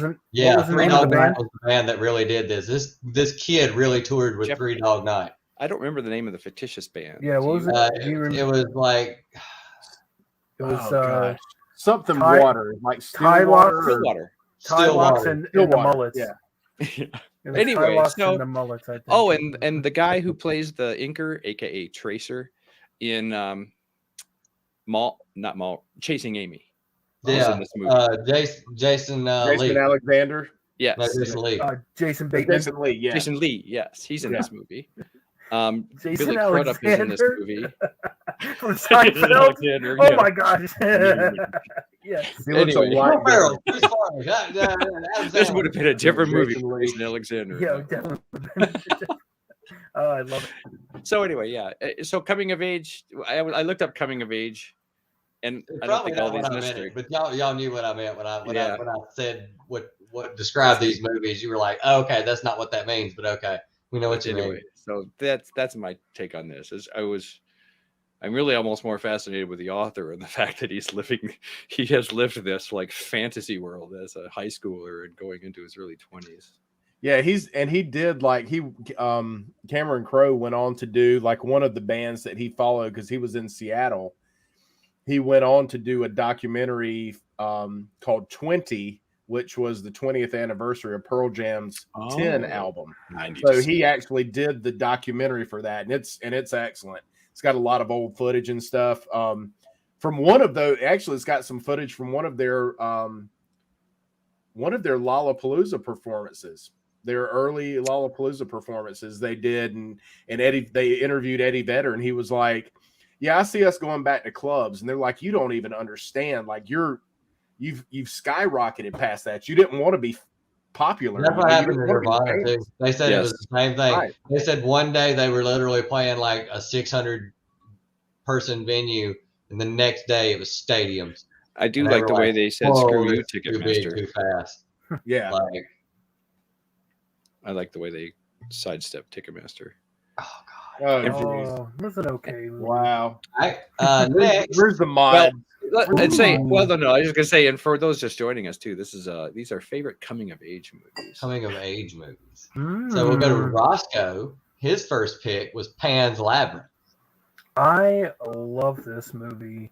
And you know, it's funny. I don't like a lot of subtitle movies. Like, honestly, I am not a subtitle guy. I wasn't either, and I watched this whole thing. And it was magnificent. But I was, coming of age, like, I thought of like, there's a lot of things, but I love the creativeness of this movie. Just had a creepy feel to it, and just all around, just awesome. Just was it? Oh gosh, what's his name? Guillermo. Who's the Guillermo del Toro. Yeah, Guillermo, I can't say it now. Del Is it Toro. Jason Alexander by chance? That guy. Del Toro. Guillermo del Toro. I'm going wherever Tylock says. Yep. Say Yeah. it one more time, Tylock. What is it? I can't do it. Gielio. Yeah, no, but he has such a cool eye, like for creatures, and like I just love his stuff. But I thought this was cool about this young girl who stumbles across this crazy world, and just the story behind it is just unbelievable. But it's set back in also during the war. Oh man, very I don't know what war, but yes, thought 2. was it World War II? Maybe. That sounds good. We'll go with that. We'll Let's go just with say, that sounds for about the right. sake of argument, But you know what I also love 1812. is that's something that's totally kind of like this is I love Labyrinth with David Bowie. Yes, dance. Dance, magic, dance. Yes, I love that. That's amazing. But We just I love, sang that. Yeah, I think Nicole she's got the album and she plays the album of the music from Labyrinth with Yes. Bowie. My favorite one was the guys who could take their heads off. Oh yeah. That was my favorite song. Yo, how about when she's falling down the hole with all the hands and then they make faces? I mean, like when they're talking to her. Remember when she's falling down that hole? She's like, ah, and there's just a bunch of hands going down this like hole, but then she would get held, and then like the hands would form like a weird. Oh yeah, face. form a face. Like, and hey, what are you doing here? Yeah, I remember that. I remember the hands. Dude, how trippy was that? I love that. But I also love what's his name, the big giant guy, Sarah Fred. Yeah. I love that, man. But anyway, but that was Labyrinth, which is amazing. But Pan's Labyrinth, I thought was really cool. Check that out if you like creepy stuff. Woo! This is one of my favorite movies. We were just talking about Miles. I've seen Spider-Man Into the Spider-Verse way too many times, and it's ridiculous. But the way that this movie is filmed, like the way that they made this, I know it's a cartoon, but they made this so much like a comic book, the comic book effect that they gave on it. Did anyone catch that? Hey, what's up? Did anyone catch that when they saw this movie? Did everyone see this movie? Yeah, I've seen this movie. What effect are you talking about? Like it has a comic book feel, like like a comic book panel. This has an animation style that I had never seen before. Right, exactly. Yeah. And I absolutely love it. And that's another reason why I think it's a coming of age, because I think this is going to take off like no other, especially for like comic book type animated movies. Because I keep forgetting the name of it. Yes, Dave, absolutely, brother. But that's and then also it's a coming of age, like he's becoming into this Spider-Man who he knows of Spider-Man already, which is wild. And so it's like him coming into being the new, neighborhood Spider-Man. So I absolutely love this movie. If you've not seen this movie, I don't care. Like, I don't watch cartoons. I don't care. You should just watch this movie. It is just absolutely amazing. It is so cool. I know I'm a cartoon head, but like how you said, Phil, you said it perfectly. You've never seen anything like this done before. It's kind of like it doesn't know it's a cartoon. Yeah, it's like a movie that wasn't told it's really animated. And there's I don't also know how else to describe it. There's also scenes that they make kind of look like it's like 3D. Did you catch that at all? Like, which is so crazy because it's like, well, this is a 2D. How they make, it's so awesome. Love it. Is it playing anywhere now? Like Netflix or any? It was on Netflix for a while. I wonder if it's playing anywhere now. I haven't seen it in a while, but Prime maybe, if nowhere else. Although wait, is this a Disney property? I don't know. No, it would be Sony, I guess. Okay. Yeah. But yeah, I have it on Blu-ray. I got the whole because I watched all the. Okay? Fun fact for you. Ready for this? Does anyone know who voices Kingpin in this? Mm-mm. Okay. Okay. It's Liev Schreiber. Oh. Okay. Interesting. Yeah. And you want to know? It's okay. So I thought it was wild because I was like, how is that his voice? Yo, he would stick two freaking like he would jam two like tissues up his nose to give him this like nasal. Yo, it was so like I said, I watched all the behind scenes to this movie, and I was like, going to Amazon what now, is... you bastard. It was so freaking cool. I was like, is that really what he's doing? So yeah, he would do that to change the nasal of his voice. So he would get a better, like a cooler, like a more of a thug, like kind of a voice. So I always I was like, man, that's so cool. But absolutely love this movie. Like I said, I saw it way too many times. I can't wait for the second one. And if anyone has not seen this movie, or if you have and you did not watch it past the credits, please watch it past the credits because there is an end credit that will blow your mind, especially if you are collecting books in like the 90s.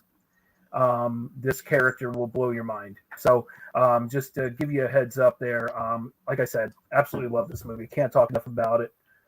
Brad, did you say you never saw this though? I have seen it. It's been a while, okay. and when I last saw it, I think it was on Netflix at the time. Okay. But I would love to watch it again. I really enjoyed it when I watched it the first time. In fact, they said so. The second one that somebody, I think Uncanny Swag mentioned a couple of times that there was a trailer drop today for the second one, and so I saw somebody on Instagram post some spikes in the Amazing Spider-Man that has the I've piqued your interest. I Miguel. see. Yes. Yeah, no, I have not. Speaking of which, there's Uncanny Swag. Maybe he can explain. But the Amazing Spider-Man that has the they go back and forth. The first appearance of Spider-Man 2099, but it's in that hologram silver and black. I can't remember the number. Help me out, Uncanny Swag. 360 or no? One or maybe it just came out about 335? 2 hours ago. Okay. Really? Oh, okay. Damn, I gotta check All that right. out. Oh, Empire. God. Empire. I guess Empire, there's yeah, Empire's on it. Yeah, 2099. So that's the Spider-Man 2099 is will be in the live action. 365 here, real fat 365, guy. that's what No, in the sequel to Spider-Verse. Okay. Yeah. Oh my goodness. But did you watch this Dialogues? I hope you did. Right? You seen this? I haven't seen this. What? Nope. Oh, Haven't this seen it. this is a must see. Man, Yeah. This is definitely a must see, bro. Yo, The last Spider-Ham. thing animated that I saw from Spider-Man was when was the Ultimate Spider-Man. I watched that whole damn show because that was great. Correct me if I'm wrong, but Oh, it is this movie that made Miles blow up, right? Miles wasn't doing anything until this came out. Mhm. Yeah.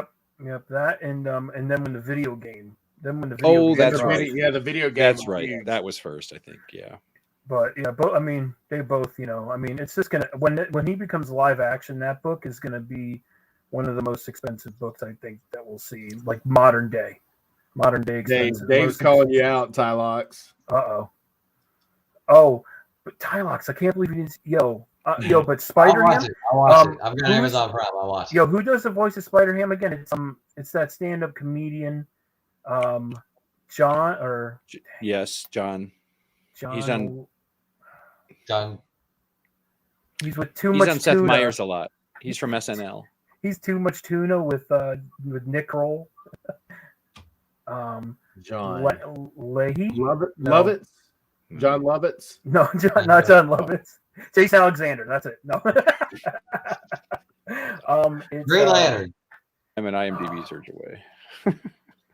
Yeah, if only we had a way. Man, I know. I try to recall them because I'm worried my memory's failing me. So I try to recall things as much as I can. All right, well, this is his last pick. Woo! And this John needs to be Mulaney. on everybody's list for a coming-of-age movie. This is about moving to a new town, having to make all new friends. Yep. This is about, this is everything that's happened, I think, to everybody at some point as a kid, hopefully. I even sent this to Tylox and I put the quote. It says, "The summer that changed his life." Like, oh my god.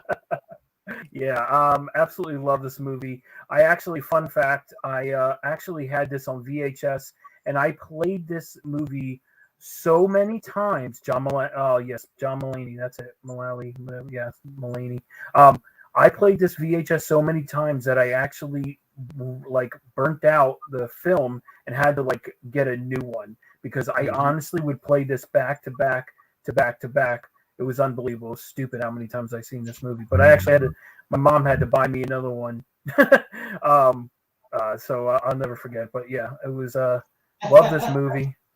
How can you not love this movie though? It's amazing. It's also a feel good movie where it doesn't matter who you are, you can be accepted into a bunch of misfits. They all have their own quirks and their own kind of like Spine Ticks Gang. But Forever. but yeah, Forever. forever. That was one of my favorite parts in the whole movie was when they finally knocked on the dude's door. And he was like, why didn't you just tell me? I would have went back there and got you the damn ball. And they all turned around and started beating the hell out of their friend, like hitting him with their hat. And he was like, I'm sorry, I didn't know. Yeah, oh my gosh. Well, what's all the ruckus? I love it. It's Darth Vader. James Earl Jones comes out and he plays he's actually supposed to be Rick Fox, the famous Rick Fox baseball player. Right? Rick Fox? No, am I saying that wrong? No, there was a Red Fox baseball player too. Yeah, he was very underrated. He didn't play very long. He played for the A's, right? The Philadelphia A's. Is anyone a baseball fan? Brad, are you a baseball fan? Are you into? That name does not sound familiar. Because there's a basketball player named Fox too, but Rick Fox played at North Carolina, and he played for several teams, Lakers probably most notably. But Rick Fox, baseball. Yeah, there was a Red Fox that played baseball. He was like an old cool. timer, and he didn't play for very long. Let's see. He got hurt, got hit with a pitch or something like that. And see, I'm thinking of Rick Fox, and that's the basketball player. All right. Yeah, Who is the? I remember having like I don't know if they were ever worth anything. They weren't like old cards, but they were like reprints of old baseball player cards and stuff like that. And I had some of his. Well, you're saying Red Fox though, right? I thought I said Rick Fox at first. Maybe you is said Red Fox. Yeah, Roscoe, you said Red Fox, but Tylock said Red Fox. Yeah, I thought. See, I can't remember who the dirty comedian from San Francisco. Neighbor. Yeah. Neighbor to the north. Hey, Hey, what's up, brother? Let's see if my internet holds out. Is there another party going on? Oh yeah, it's ridiculous. I got up at like probably an hour ago because. Do you live in a college town or something? I do. I live directly across from a university. Oh my god. Oh. Yeah. Yes. Yeah. Damn those kids. Pesky kids and their phones. Get off my lawn. Get off my internet. Neighbor, we'll do you. Give us 3 quick coming of age movies that you like. Okay, I think my video is lagging, so I'll can you hear me all right? Yeah. Yep. Okay, perfect. As long as you guys can deal with that. Coming of age movies, eh? I mean, The Sandlot's on there. I think that's one of the first I've seen in theaters. And when he says quick, it took me like 2 hours to figure out my 3. So. Oh yeah, you're putting me on the spot. I literally woke up. Well, if you want, I can do my pick. So oh man, He-Man. Okay. It was like the first movie, Masters of the Universe. It's the first movie I saw in theaters, and I probably should not have seen that in theaters when I was like 6 years old. And I think it's got to be whatever first slasher film I rented. You know, when my dad was like, "Oh yeah, you can watch this. Don't tell your mom," kind of thing. So it's either Texas Chainsaw or Nightmare on Elm or the Wes Craven movies. But yeah, those are my 3 on the spot, I guess. Coming of age horror. Don't run through it. These are Dave's picks. Dave picked Road Trip, which I think we've all probably seen. And yeah, I would agree with this. Like, we love this movie. When we saw this movie in high school, we were immediately like, we need to get in the car and just drive. We just need to pick Saturday where everybody's off, get in the car, fill the car up with gas, and just take off and find adventure. And that usually ended up working out pretty horribly and well at the same time. I think I had too many responsibilities when this movie came out to do something like that. And let's see, Peter Pan is what he said. I'm assuming this is what he was talking about. Like, I can only assume that Dave was talking about I wonder if that's Wendy's coming of age. Yeah. Dave, is this the right Peter Pan? Is it like, Walt Disney Peter Pan? Or are you talking about the X-rated version that you saw when you were in high school? Yeah. And then last is a movie called Kids. Oh, yo, are you kidding me? and I have Butterscotch. never seen this. I don't know what this is. Who's this? Kids? Is this Dave? Yeah, Enlighten Oh, this is us. a great movie. My Yeah. dude. Like Butterscotch, yo. Oh my gosh, I love Kids, bro. That was my jam growing up. Yeah. That was a raunchy, like, you know. Oh, that was Casper is awesome. one of the best characters ever. Yep. Casper, the dopest ghost. Scotty doesn't know. Yes. So Maybe yeah, from I'd the never north, seen my this, dude. never heard this, as far as I know. Oh man, someone This just is sent me Wrong Age the Nerd joining us late at night. someone just sent me the teaser to Into the Spider-Verse. Sorry, Dave. Oh my God, you need to send me like movies. Just send me Yeah, movies. right. Yo, Dave's I guess getting we're gonna mad have to now. do like watch parties now or something. So like all Hey, the I'm stuff that down. Tylox hasn't seen. I know, All right? right, It's well, like here the first one are was my Phil. picks. Here Phil are my was picks. Phil didn't see Dumb Or and no, Dumber. wait, these Now are this Phil's guy. picks. This is Phil's one pick besides the thing that he picked, The Graduate. Well, I So, picked The those are Graduate, two and I that he picked picked in common with you. the other two that. So anyway, So you This- should have gave Phil my two and then used my other two. gosh, Tylox. That's why I had Damn it, You five. messaged me Tylox. first. You messaged me I had a first. feel. It was I had a first come, feeling first served. somebody was going to pick the same. By the time I got to his picks, I was like, you know what? I'll allow this. They can just share picks. Phil, are you a big Dustin Hoffman fan? It took me 5 hours to make this slideshow, Brad. You do not understand. Well, you were. Hours. I imagine instead of doing the slideshow, you're probably eating that pumpkin pie that you bought at the grocery store today. Oh, got him. I saw that pizza and a pumpkin pie. I was like, God, he's going to be. I He's going to love, make us watch him eat. num, num, num. I love pumpkin pie, yo. So I So know yeah, that. The Graduate. Well, I know that like a lot of coming of age films like have to revolve around like a high school age people who are often maybe losing their virginity and or learning more about relationshiping than they knew when they were in grade school. But I think sometimes it could be said that until you've had your first real romance and or dramatic heartbreak, that maybe you haven't truly come of age. And I would say that The Graduate is probably, to use a phrase that is a little weird, the ultimate MILF movie. Oh, See, I knew there was a reason that you picked this film. No, I this knew is it. not why I picked this, although it did have an effect on me. The first time I saw this movie, it was like at 11:30 at night on a weekend.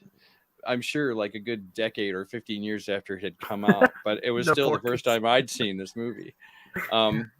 So the thought of some just out of college guy who has no idea what he wants to do with his life is getting seduced by his hook, not Peter I had a Pan. feeling Oh, that makes that sense. You said Peter Pan, and I was like, Hook or Peter Pan? Like, two different that's movies. amazing. Oh, it was Okay. what you said. That's funny. So anyway, Boys in the Hood. Mrs. Yeah, there you Robinson hooks Joel in this film. Ooh, juice. And then Joel, that's a getter. But the twist here is that here's Joel, who has entered into this affair with his friend, with the wife of his parents' friends, right? And yet he falls in love with her daughter, who is, I don't remember, Catherine Ross. So that is the challenge of this film, and it has a great soundtrack, of course, by Simon and Garfunkel. Ooh. And I guess that's all I'll say about that. If you haven't seen this film, well, if you've seen this film, then you know. What Simon and and if Garfunkel song do they use? Sound of Silence. But they do the whole Oh. soundtrack. They did the soundtrack, and then and then they released their version of this soundtrack, which is a lot more. Anyway, so So next is my pick. Of course it is. Of course, I picked Superbad. Of course, this is your This is favorite. my You picked favorite movie of all You time. picked the example that you gave us. Yes, because I knew I was going to pick this example. It's one of my favorite movies. He I said love that so Superbad. no one would pick it though. He's like, yeah, I'm giving this as an Yes, example. this is an example. So we were all like, we can't Do use that one. That not was the this example. movie, We because can't this use one that is mine. So yeah, Superbad is, of course, hilarious movie. Things that hopefully never happen to anyone to have to make them, to where they want to grow up. Heck yeah. They need to experience that. What are you talking about? Yo, I love when Hey! Whoa! Hey! What the heck? Who's this guy? Who the hell? No, we have like security's been horrible. we have like hurricane weather over here today. I've had like the worst reception. Oh, really? Oh, for real? I've been here, like, dude. I missed everything. I missed the damn awards. I missed, like, man. I've just been sitting here, like, trying, and finally, like, the last like 20 minutes, I've been getting like beep beep beep beep beep beep. I'm like, yes, it's back on. Oh, what state are you in, Mike? Where are you? Texas. Texas. That's right. Mike probably has like 48 missed calls from all of us and spine ticks and stuff. Yeah, I do. I haven't even checked all of them. Man, my Instagram is like full of like, what the hell's going on? Like, let me in. There was a point that we got worried. We did. We were. Yeah. Well, I got people in the audience like Inja Benja, and I had like all kind of people checking on me. I'm serious. I haven't even checked on my messages. Look, Matt Mike's happy to see you.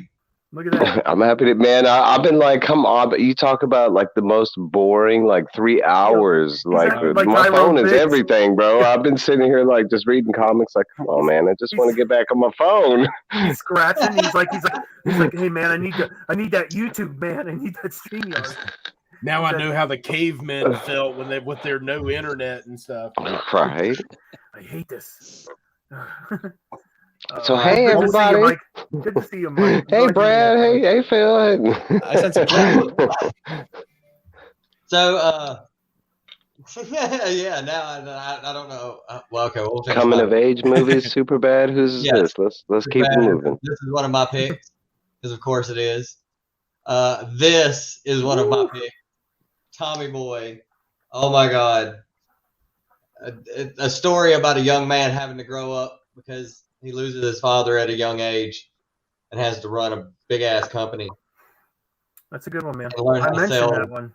I love this movie. He's got to learn how to sell bulls' asses to people. You can tell the I forgot what it is by sticking your head up a bull's ass, but you might as well just get the good word from the butcher. I forget, but that's a funny cut one. of the steak from sticking your head up a bull's ass. Butcher's ass. Yeah, and he says butcher's ass. Butcher's ass. Yeah. Oh my God, this is one of the funniest movies I think I've ever seen. This has got it all. It's got two guys who hate each other, so it's got the whole odd couple thing going on, and then at the same time, like they learn to be friends with each other, while like, oh my God, just wrecking this dude's GTX. I love my God, the deer. When he bent the car door backwards and then bent it back forwards and latched it shut, and then the dude touched it and pulled it and it just came off. He's like, "What did you do? What did you do?" Oh yeah, the M&Ms on the dashboard. That's my part. Yeah, M&Ms. That's gonna really help the resale value. In a little. You need housekeeping? You need housekeeping? You need me to jerk you off? No, what kind of hotel is this? Yeah, housekeeping? No, it's sleepy time. Housekeeping. Yo, Empire, where we get that list from, man? And then your daughter's pregnant. Oh my God, I've seen it 1,000 times. I love Tommy Boy. And then last, but definitely not least, my last pick for coming of age movie. Homeward Bound: The Incredible Journey. Oh yes, starring Michael J. Fox and Sally Field as Sassy and whoever the hell played the big dog. I'm wanting to say it was like the guy who played the boss in Mary Tyler Moore, but I could be wrong. Asner. Was it Asner? Ooh. Am I right? I don't know. It's been such a long time. Hang on a sec. Wasn't it Bob Hoskins? Or I don't remember. If only there was a way. Mm-hmm. To look it up. Starts with the G. Content like that. Ends with the E. It's so fun to guess. That's it is. Was it Jason Alexander? Isn't it great how we quietly guessed? It was. I know it was somebody who was popular in the '90s. You know, I mean, that's how these movies work.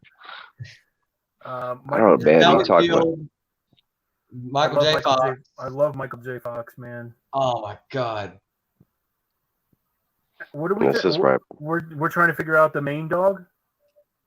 Yes. Yeah, the because older Or dog. the cat. Shadow's Who's the his cat? name. Sassy is Sassy is the cat. Sally Who Fields. is that? Sally Fields. That's right. Yep. Sally Mhm. Fields. And then the main And- dog is Liam Neeson. No. Liam Neeson. No. Is it really? No. I have a He's certain set of skills. I can Hold get on us. while I go out into the backyard. I can get us home. I got a certain set of skills. I can get us home. Don Amici. Oh damn! I don't think we ever would have guessed Nobody that. would've No, I guessed wasn't. Oh, Yeah. I forgot my I don't Uncle know. Is that Don right? did that. Somebody Don fact check Amici. Batmite real quick. Let's see. No, That you don't would have be, to fact. You don't have to fact check Batman. She's I no know, blame. man. No, I don't know. She might I have don't won even the remember. She might have won the no prize for the evening. I believe Batmite over IMDb any day. Hmm. Yes. That's perfect. Don Amici is not listed in the IMDb page, but I don't know the name of the dog you're talking about either. I just don't remember. I don't even remember, but I remember the the dog, the older dog's voice or whatever. He had that like kind of gangsterish accent. This An American Tail was an honorable mention for me. I was thinking about putting it in my top 3, but I think Tommy Boy bumped it out for me. American This isn't really a Tail. real movie, Kitty. He just made this up out of clip art and text. Never Fancy say fonts that he had never. around. What's an American Tail? Is that Feifel? Yeah, I think so, yeah. Oh, okay. Yeah. Steven Disney Spielberg. film for me. That's what I Steven okay, Spielberg. Feifel Goes West. That's my Mhm. jam. That's the second one. Mm-hmm. I There was a love second those. Homeward Bound movie, but we don't discuss such things. What is it? What? There's a second home, and there's like 4 of them, bro. There's Yeah. like 4. What? Home Alones? Homeward Bound. Oh, Homeward Bound movie. Oh wow. Yeah, they really overdid it. They overkilled it. Homeward Yo, Bound was you a wanna Simon know- and Garfunkel song. yo, it's so Mhm. crazy. Yo, Didn't they learn the first time? Empire just sent me a picture of some of the cartoon books he got, and one of them was Feifel Goes Golden West, Retriever. issue number 1. Like, how crazy is that? So It was dope. what? It was he got Feifel Goes West, issue number 1. Wow. Yeah. Nice. So I thought that was crazy. We just like got on that topic, and he just sent me those. I don't know if so- anybody's Really on funny. top of that I literally 80s had and a 90s five-foot cartoon thing more than him. Oh, it's I amazing. think all of us are. Well, I'm starting to. I'm trying to, but dude, now like after talking to Empire and he's showing me all these, it's unreal. Where I'm like, I'm nowhere near where I want to be right now. So that's why I said it's like a goal for next year. So Next year, you're about to hit those cartoon books hard. You're gonna be digging through dollar bins all day. no doubt, That's bro. probably where you'll have the most luck too. That's where I've had the most luck, actually. To be honest with you, I got my Rescue Rangers Chippendale first series 1 through 4. I got them all in the dollar bin for 50 cents a piece. Wow. But 2, 3, and 4 are like VF plus, like condition. But issue number 1 got like a water Which stain at comics? the top. Chippendale Rescue Rangers issue 1, 2, 3, and 4. I found the whole Sweet. set in a dollar bin, and they were 50 cents a piece. And like I said, Apple. I can't believe that the first issue was. That's what I got to hunt for a better, because I see the water. You know what I mean? Like, as much as I love having it, I'm like, I really want a cleaner copy so I can see. I don't know if that sounds kind of like jerky, What boy. a jerk. You dirty Yeah. flipper. The Yeah, right. jerk. No, I just it's just like if it was on the back, I'd be like, all right, I don't care. But it's on the front, and I'm like, I don't like those Is ripples. it super I'm like, noticeable? yeah. I mean, it's not like Yeah. I wonder. it's not like I wonder if super cleaning. noticeable. I wonder if cleaning and pressing would help at all. I mean, Yeah. it would probably improve it for A sure. ripple, yeah, it will. Yeah, that's not a bad idea. Yeah, because I mean that's pretty much all really that's wrong with it. It's not bad. So I don't know what I'm looking at. It's not over there, but I'm just like, Yeah, I and was then like, it's all I'm waiting for him to pull it out. He's like, oh, hang out with your Kang out. Hang out. All right, so we're gonna get on to the last topic for the night, and I decided to make it comic book oriented. 3 villains that you feel are undervalued. They're just villains that don't get used that much, or you just don't think that they've really explored their full potential of how awesome they are. Did anyone Because get usually overlap? people do this with usually what is it like with comic book heroes? They don't do it with villains. So Did We'll go to Tylox, did any villain overlap with anyone? No. Okay, Nobody overlapped. Everybody had 3 different ones, and it's funny because a lot of them are Batman villains. So, you said a lot of them are. You said a lot of them mine are Batman all villains? mine are all Batman. Batman. Batman villains. Mine are all Marvel. Mine are all Marvel as well. Yeah. So, Yes. this is your first choice, Mr. Yeah, Bloom? this is mine, Mr. Bloom. All mine are Batman, but that's such an odd question for me. Like when you wrote it, I was like 3 unused villains, and like for me, like bro, they use all of my villains all the time. Like no, but I want to say these are like abstract ones, and like this one's popped up recently, but they don't use them a lot, so that's kind of was my thinking. But I like Mr. Bloom. He's I don't know, he's kind of hard to explain, but he's from. Where do we see him? Batman. All mine are Batman. This is the main Batman villain. Yeah. Oh, in the actual Batman run, the new which He writer though? he first appeared in Was it King? No, King. What? Tom King writing the. I think this was Greg Capullo and Scott Snyder that started Mr. Bloom. Yeah. And I think that's his art right there is Capullo. Because that's where he started was 52, and he's been there since like Rebirth, and now where they are right now. Currently he's with Task Force Z. It's like an ongoing comic. He's one of the because Task Force Z is supposed to be a group of zombies. It's like Suicide Squad but with zombies. But Mr. Bloom is in that group, but he's not dead. Technically, he's neither living nor dead because he's like a plant. But he kind of works like a plant. Like he can go almost dead, but as long as he gets some sunlight, some water, he can come back to life, even from like a piece of dirt. He's kind of hard to explain, but he's basically like a plant, though. It's just like he has like weird appendages, and I knew that this was going to be picked. I knew that he was Squawface. I knew that he was going to be picked. This is a really underused villain. Yeah. There's like in the DC now Bab might be able to correct me wrong, but there's like 3 different there's 3 different ventriloquists, but this is like my favorite from the animated universe. I can't remember the other 2 guys' names, but there's been like different people that have picked up Scarface that kind of shuffle through the same thing. I can't even remember his name, but I like the ventriloquist. I like the whole like moniker of like the evil version of the ventriloquist. I can imagine like somebody showing up at one of those talent shows and doing that, and then he just Tommy guns the whole ventriloquist. Is crazy. Yo, I love the animated series though. The Scarface from the perfect one though. That's a perfect one, Mike. Heck yeah, I always felt bad for him. Because he was like, he never really did anything bad. He was just doing what like Scarface did. And it was always like a toss up. Was it Scarface? Was it him? Was he just being pulled along?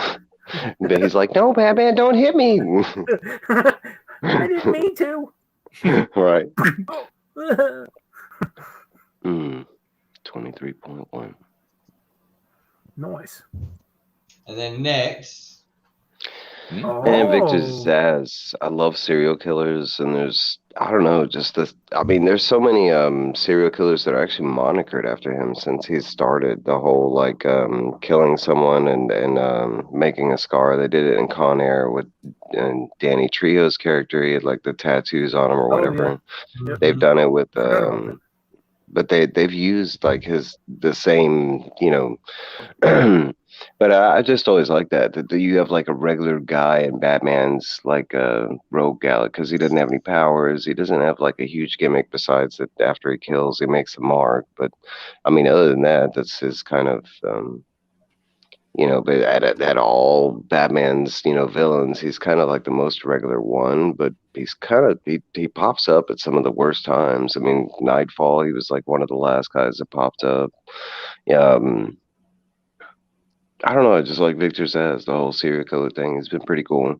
I'm not a big fan of the way they show him in the like in Gotham and stuff like that. He's always like half gangster, half like serial killer or something like that. I'm not a big fan of that Zsasz. I like the the creepy, like hidden in the dark, serial killers as, which they show in the comics. In the media, it's something else. It's like he's like a hired goon or something like that. You know what I'm a big fan of? Mm-hmm. Yeah. Who's not? What? No. Yeah. I feel like we haven't seen that enough tonight. No, I was waiting. I was saving it. Okay, so next we have Brad's picks. Copperhead. Yeah, this was the only one that, other than this was the only one that, Night Kitty Pop. This is the only one that I've actually collected. The other two I have are just like random. I look for the weirdest character that wasn't used. So there's really no rhyme or reason. All yours are pretty weird. What's that? All yours are pretty weird. They're way weirder than everybody else's. Was it really? Copperhead. Copperhead is a villain from Daredevil. It's one of Daredevil's villains, and a lot of his stuff. A lot of his villains are obscure, like Stiltman, Copperhead. These kind of weird, weird characters. But I just picked him because they're kind of underappreciated, I guess. So the reason I picked Copperhead, the other two are just like weird. I picked the weirdest names I could on the other two. There's really no rhyme or reason to. Yeah, Asbestos Man. Watch out. You better watch out for Asbestos Man.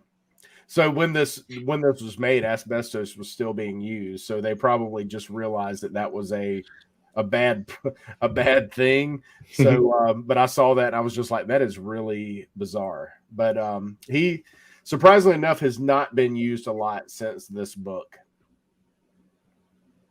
Cardiac is a thing that's kind of jumped up in value, and I don't know why. Sugarman. Sugarman's weird. Sugarman is just like weird. So Sugarman is, not only like a really weird looking character. He's 6'9". He's 400 pounds, and he first appeared in Generation Next, issue number 2, according to the Marvel. An Age of Apocalypse database. Marvel data. Yeah, it would have been the Age of Apocalypse. And I basically picked him because I was like, God, that's the weirdest looking thing I've ever seen. So looks like a monster out of the Doom video game. Yeah, Doom, or like maybe it could be a Spawn character. Yes. Spawn Yeah, I was thinking like that myself. It's like MODOK on steroids. Yeah, it is. Kind of a Power Rangers on steroids. They fought stuff that looked crazy like this all the time. Who is he with? Isn't he like part of a group? I thought he was with the like the Marauders or something like that. Yeah, here he goes. Age of Apocalypse. Crossed over like the Dark Beast. Dark Beast. I remember, and I just don't remember. I could remember he was like working for somebody, but I don't remember if it was Apocalypse during Age. Man, I don't remember. Sugar Man was cool. Yeah. Four arms, a mouthful of razor sharp teeth, a very long tongue, and a huge head for a body. So you're down with that tentacle stuff, huh?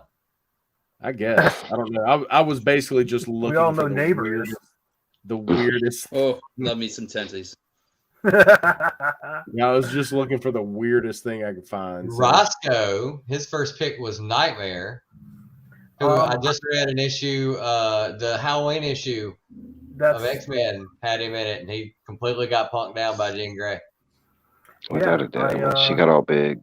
Well, I mean, come on, it's Jean Grey. But I actually that's the reason why I picked Nightmare, is because that was like the first time I've ever seen this character, and it just really intrigued me because I was like, well, I mean, this is crazy, but they only used them like so quick, and I was like, man, that kind of sucks. But I thought he was, I mean, this is pretty dope. He goes and like, cause you nightmares. I mean, how more defenseless can you be when you're in your dreams? You know what I mean? I mean, yeah, this is like straight up Friday unless the 13th. unless you're Jean Grey.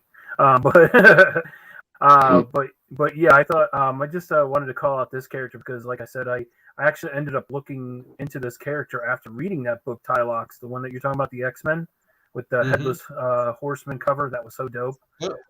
But yeah, definitely looked more into Nightmare and realized that the character was not really used much. And I was like, man, you could do some wild stuff with this character. You know? I don't know. You know what I mean? Like, because some of the, if you think about it, some of the like superheroes are already like on edge about stuff, or you know what I mean, like stuff that haunts their dreams. You know, so I mean, he could utilize that. I thought that would be dope. So yeah, that's why I picked Nightmare. Yes, Lady Deathstrike, and it has to be this one, not the one that was that corny one that was in the movie. Yeah. I don't know what that was. Yeah, that was just stupid. But I loved this Lady Deathstrike, the one against Wolverine back in the 90s. So dope. Absolutely I just love this character. She was and she just took no shit, man. She takes shit from no one. Like she didn't back down from no matter who you were. Like that's why I thought she was always pretty dope. But yeah, just a crazy cool character. Again, like has the creepy claws. I'm just, I always wonder how does she wipe, but no, Very careful. He has an attendant that takes care of that. Okay. But not, yeah, she'll stab him in the face. But I don't know why they don't use her. Like I said, she's a pretty like wild character. You know what I mean? Like I don't know. Well, does anyone else like Lady Deathstrike? Yeah, she was going to be on my picks. Oh, really? Yeah. See, look at that. Great minds. Yeah. I mean, she has to be if they do Wolverine's origin or bring him into any sort of movie, she has to be a part of it. Yes. It's got to be, and it can't be like that other iteration you were saying that was just garbage. Yeah, Fox did her wrong. Well, that was like absolutely. The first time we saw Deadpool. His mouth was sewed up, and he had like laser, and we were like, "No, that is not Wade." The only good thing about that is they could go back and make fun of that. So actually, they later made fun of that. Yeah. They did. They had to. Oh yeah. That was the only good thing about Ryan Reynolds happening. Yeah, Ryan Reynolds definitely made fun of it. Yep. So there was one that overlapped, and it was Phil and Roscoe. They both picked Arcade. Yeah, Phil. Nice. Wow, that's interesting. Okay. Love this character. How can you not? Just a fun character too. That I mean can do so many cool things. I mean it's just I feel like they definitely should use Arcade more. I mean, like I said, it's just that he can bring a cool, just like I said, fun aspect of like, I don't know. And I always thought he was so creepy too. Like you could make him remember Leprechaun, like Leprechaun, in the Hood, and Leprechaun and all those movies. You could make that, like not like him tiny, like, but I mean, but that face, like that would be like a creepy ass, like I think you can do like a creepy face like that for Arcade. But yeah, man, I think Arcade's a cool character that no one talks about. But he actually, fun fact though, if anyone watched the new MODOK series, he actually animated, makes an appearance. The animated one, yeah. Yes. On Hulu, he actually makes an appearance in one of the later episodes, and it was actually really cool.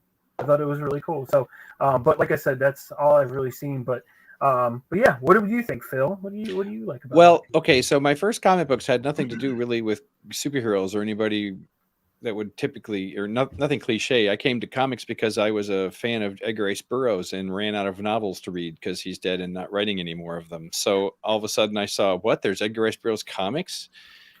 And that's why I came to comics back when I was in probably early high school. But anyway, after looking through those Edgar Rice Burroughs comics published by Marvel, I saw I was interested in house ads. I wanted more comics. So I was like, what else is there? This was the very first comic I bought other than an Edgar Rice Burroughs comic was X-Men number 123, which stars Arcade and guest stars Spider-Man, which was why Spider-Man became a favorite character quickly as well. But in X-Men 123, the X-Men and Spider-Man are all trapped in a giant pinball machine that Arcade made. And so that just made a huge impact. I was going to arcades were a thing back then, and That I was reminds certainly me of that episode of there was an episode of Are You Afraid of the Dark where the kid got stuck in an arcade game. You remember that? It was a pinball game. Oh wow, I had not seen that. Oh yeah, dude. I think it's probably based off of that story you're talking about. Probably. So anyway, what a great, I just thought what a great introduction to a comic it was my first superhero comic was X-Men 123. And so I don't know, just a fun villain. So he just kind of always stuck around. And as a result, since I've always remembered him, I also am very aware of how I don't encounter him often, at least in the books that are Neighbor, I enjoyed it, bro. I actually enjoyed the show. MODOK.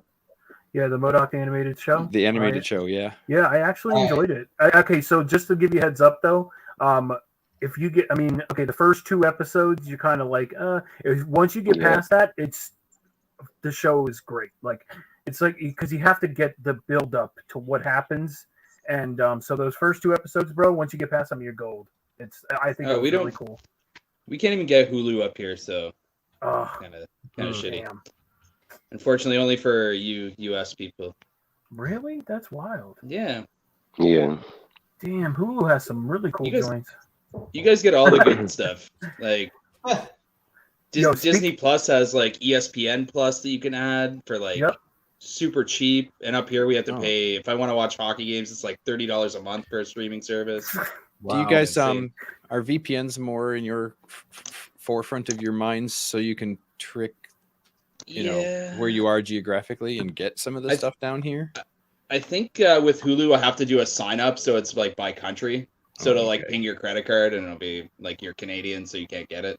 I see. So I think I can VPN, and I use a VPN for certain like Netflix and stuff like that, so I can get content. But yeah, Hulu just didn't work. So I'll have to find an alternative way to watch that. So these next 3 picks are Dave's picks, and I almost picked Craven myself, but I didn't. He's got the Penguin, who he's been used. He's been used quite a bit. He gets used a lot, yeah. You know, I thought DeVito was great casting. Oh, my God. He was perfect. And then Raza Gold, which, I mean, you can't use him too much. I mean, technically, he's not his status anymore. He's like retired. I thought he was That's dead. what. I don't know. No, well, he can't die. The Lazarus Pit.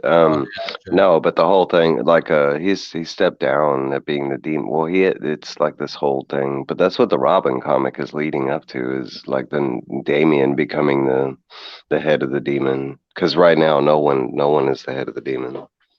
How do you just retire as a villain? Do you just tell the superheroes to stop hunting you, or? Like, hey, you're like, I'm out. I'm safe now. Hey, I'm done. Moloch did it in Watchmen, remember? I was just thinking of Watchmen. That's fair. Owl would then go hang out with him. Yeah. Had the can of beans. Or Rorschach. Was it Rorschach or Owl that hung out with him? Rorschach, and then I think it's Owlman later on, because they go look for him, and that's when he's dead. Yeah. Next the is Purple Man. Phil's picks, I believe.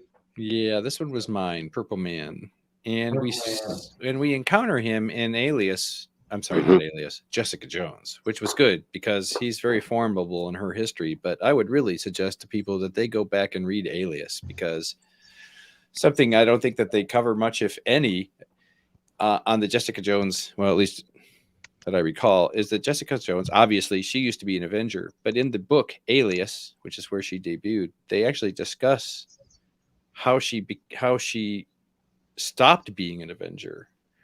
Do you recall any of that in the TV show? Okay, well, I mean, he's the main villain, but they don't do any of the other stuff. So Jessica Jones was an Avenger. She had access to the Avengers mansions. You know, whatever you get when you're an Avenger, you can. You know, Jessica Jones was it. But Purple Man Remember, his superpower, if I'm not mistaken, is pheromonal based, but it's the Mhm. power of persuasion. Yes. Yeah. You'll do what he asks you to. So he takes control over an Avenger, Jessica Jones, and gains access to Avengers Mansion, where he almost conquers the Avengers. Shout out if you're reading Dark Ages right now. Yeah, I was about to say he just showed up recently. Okay. Like They've used him twice, actually. I was trying to think. They've used him in another, like he's been showing up like very I'm light. not going to spoil it, but woo! So in the book Alias, this has already happened. Yeah, that's all ancient history when the book begins, and we only kind of hear about it through her conversation. Carol Danvers is a good friend of Jessica Jones, and they have lunch together a lot in the series. They kind of hang out, and you kind of learn through conversation. Jessica Jones is embarrassed and ashamed that she was used by the Purple Man to almost take out the Avengers. She's embarrassed by that. She's embarrassed in front of the other Avengers that she was used in that manner. And that series was anyway. And so later on in that series, Purple Man doesn't appear until the end of that book, I think, in the last arc. But the boy, they do a good job of making him be an evil bastard. In that comic, do they show all that part? No, I don't even think they show it then. It's just talked about. You just find out, it's essentially she's been abused, right? She's, and because that's kind of what they did in the show, if I remember right. Because like in the show, like they had already had prior engagements or something before that, and they never really went into like how he used her the first time, and that was it. So that's kind of cool. How that is. So, and I would highly recommend that book. Alias is such a good book. I know it's written by Bendis, but this was some of his earlier work, and in my opinion, no one does a woman's dialogue like Bendis does. It makes me wonder if he's borrowing from his wife or something. Anyway, Anarchy's dead. I'm sorry, I was reading all bad mind. No, that's okay. A bunch of those are like good ones, but Anarchy's dead. I thought Tennant did a good job at that role, by the way, too. Purple Man. Oh, I love Tennant as the Purple Man. I was kind of hoping they'd use him further on, and I mean with them bringing in the Kingpin and some other, we might get a chance to see some more then. And David Tennant's not really doing a whole lot lately. Whose picks are these again? Tyler. You're muted, Tyler. You're muted. These 3 picks are mine. Okay. Oh, okay, cool. Yeah, the Jarvis Mad Hatter. pick. I love Mad Hatter. And you talk about how much they do he's been in the last 3 major plots. Like he's in Fear State right now, he's big right now. Yeah. Like he was like Sean Mahoney's like. No, I like the Mad Hatter though, but they use him a bunch. Like what's funny is how they use him. It's not really him. They use his tech. Yeah. They'll have a storyline where it's like he starts out the story and it's like, yeah, the Mad Hatter was there, and then like a villain came by and took his tech or something, and they're using it for another. But that was the old like Fear State beginning. Was he had like mixed the Mad Hatter tech with his tech, and that's how he was affecting Gotham, was with Mad Hatter tech. But we never really see Mad Hatter. He's just like taken out in the beginning. Yeah, I mean, like, yeah. So I don't know. I haven't seen a lot of stuff where he's been used. I haven't read a whole lot of stuff where he's been used, except I guess the Fear State stuff. I didn't know anything about the Mad. Well, did they mention that at the very beginning? He's in the he's in the new Arkham, isn't he? He's in the new Arkham? He's in Gotham. He's currently and man, he's in like 4 different stories right now. Damn. What's it? The Order of the Arkham, or what's that? Mm-hmm. Oh, is it Escape from Arkham or whatever?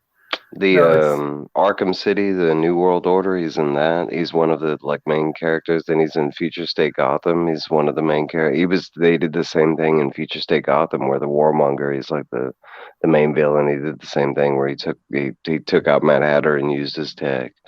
But man, they used him in the like he's always like near the end of like the And for some reason or other, they always use his tech. It's that mind control. Like it's the fact that they can obtain, the power of mind control without actually having to be telekinetic or telekinesis. I'm not familiar with DC. Is this kind of like, is this based off of like the Alice in Wonderland character? Mhm. Like just based in Gotham? Yeah. Or... Oh, that's cool.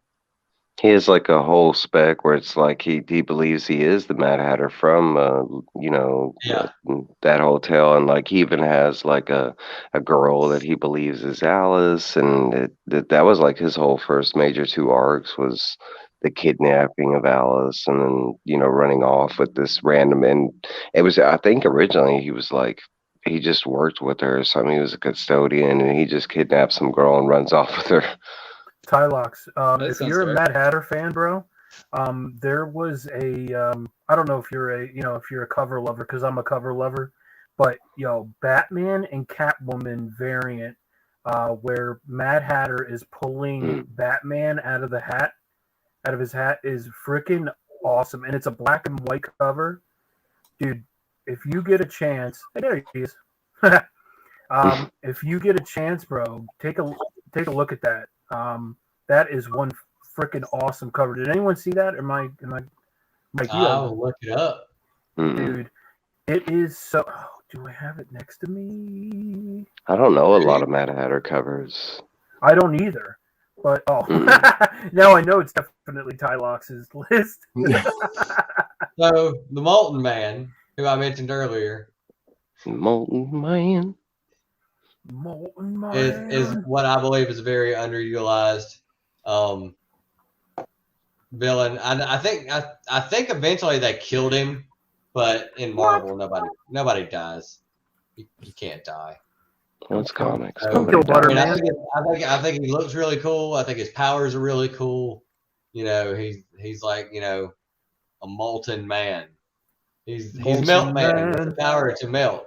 Oh, I thought it was the other way, where he was like, there was like a snake man and it molted, and he was like the molten man. He was like the skin of the snake. No, I'm playing. I'm just. No, he's liquid. What does the skin snake do? He's wearing skin speedo right here. Like why? How did he have underwear? And like, if he's all like, how does that work? Underwear. Somebody invented like And then last, but indestructible definitely underwear. not least, I know they've used him a lot in Hellion, but I've also heard people say that this is not the same Mr. Sinister as like we grew up reading Mr. Sinister. I think they've only used him like 1 or 2 times. But like, if you ask people like for like X-Men villains, he's more than likely going to come up. He's the most underrated for sure. Yeah, he's pissed me off because they don't bring you, like, come on, bring him out in the X-Men universe already. Like the movies, they keep hinting at him. They've hinted at him like 4 times, buttons and Easter egg. Come on, man. Like he's such an easy guy to. He's an easy guy to do. Like I don't understand why they haven't. I love Sinister though. I do too. I think he's very underutilized, and his pop looks incredible, doesn't it, Brad? His what? His pop looks incredible. Oh, yes. Yeah. I thought you said something else. I did too. That's why I had to. I have the pop too. It's where is it? It's over there. My first pop was Mr. Sinister. Oh yeah. Yeah. What the?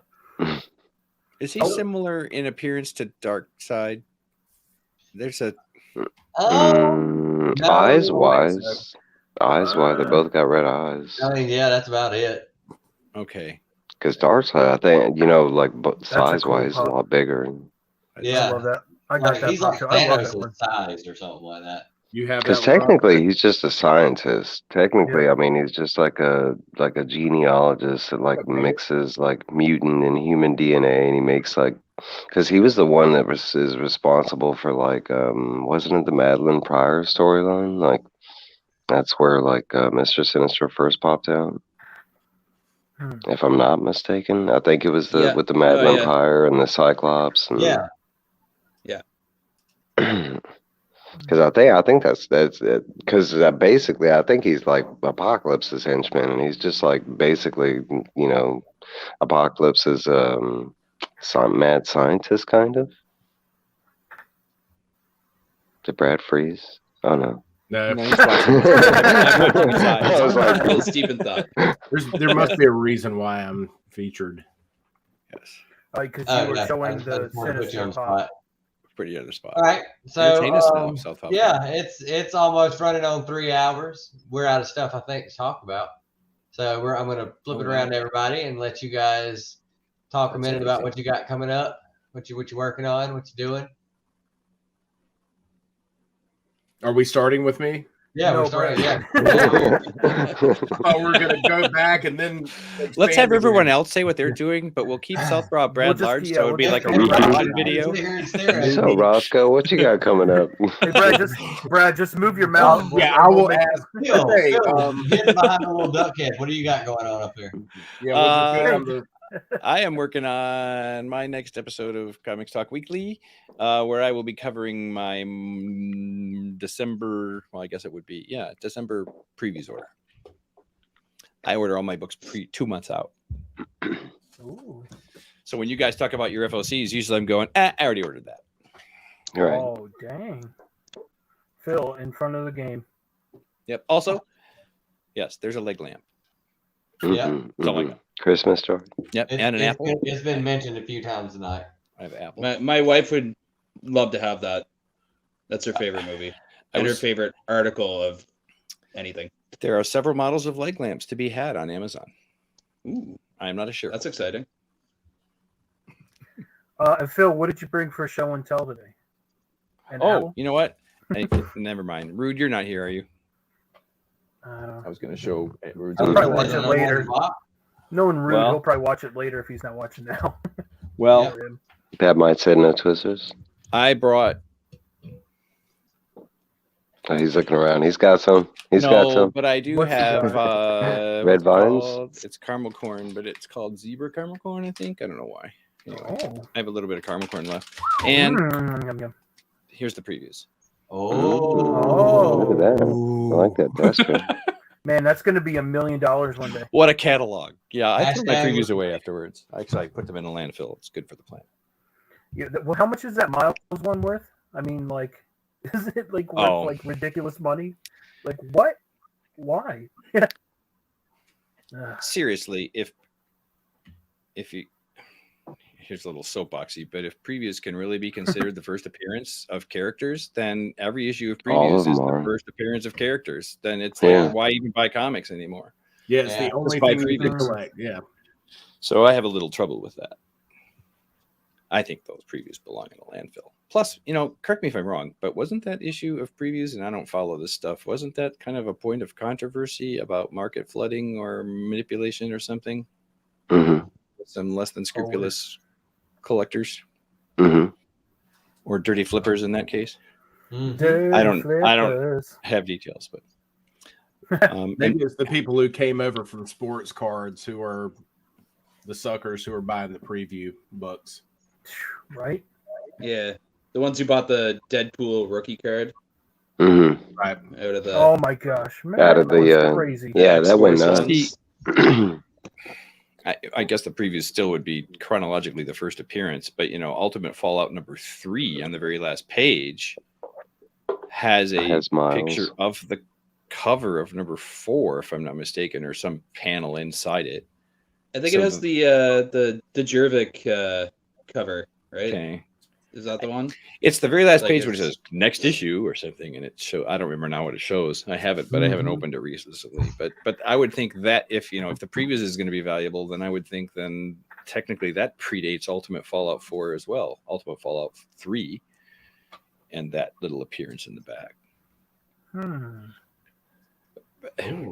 I choose not to go down those little rabbit holes. I like the 4 I have. You're right. I have the. He keeps mentioning that. Brad, what you got? I know, going right? on? He's just slapping it on the table there. I know. That's he what got me keeps back into bringing that. comics. But Well, that was a good intro. Still doing the YouTube thing. I mostly do unboxing videos. I did one this morning. It was a lot of fun. They actually turn, what I intend to be something that happens quickly and turns to like just a big hangout. So, I'm okay with that. I love that. So Southpaw Brad on YouTube, unboxing videos, and I've got some other ideas, some other things, some other content I'm thinking about doing. I really don't have much of a schedule. I'm basically, this dictates what and when I do videos, and I'm like severely behind. So those are all. It's not in my nature to let stuff sit like that. I like Christmas a lot, so I love opening stuff. So I'll be doing some unboxing videos. I saved that for the viewers. So got some of that stuff coming up, and then me and Tylox are talking about maybe doing something. So yeah, stay tuned on that. Isn't it weird how when you start running your own channel, your mail is now all of a sudden in a different context than it ever was? You just well, I have to save this. I can just imagine like my mail ladies just being like, "Why is he getting all these packages from all these different places all of a sudden?" Yeah, or sending them out. My last mail lady would come hell or high water. She was going to get it in the mailbox, whether it those are dangerous. The new one, I finally trained her. I was like, feel free to. I've got a door. My front. Tylox can attest to this, but my front door opens to a side porch, and then the door to my house is there. So I had to train her to like, feel free to open that door and put the package inside on the patio, instead of leaving it on the doorstep for every passerby to see sitting Porch there. pirates, or or just jamming it in the box. That's because I've had that. I've had a friend of mine ordered a record, and it said "Do not bend on it," and the mail lady bent it in half and put it in. Ooh, dang! She was furious. I think she started out her sentence coming in the front door of the post office is, "Who do I talk to about my fucked up package?" And she just threw it up on the counter, and like everybody just stopped. So, all right, neighbor to the north, what you got going on? What do I have going on? Well, I don't do any YouTube stuff, so that's What's on the menu for this week? Yeah. Oh man, I made hot sauce today. I made 7.5 liters of ghost pepper sauce, so that was a fun little project. I cried a bunch. Oh man. Probably gonna go dig in some bins tomorrow for some. I'm on the same kind of mission as Roscoe's on for like the 80s, 90s nostalgia stuff. So I've been hitting the lower bins underneath, getting down on my knees and getting I gotta send you that those, list.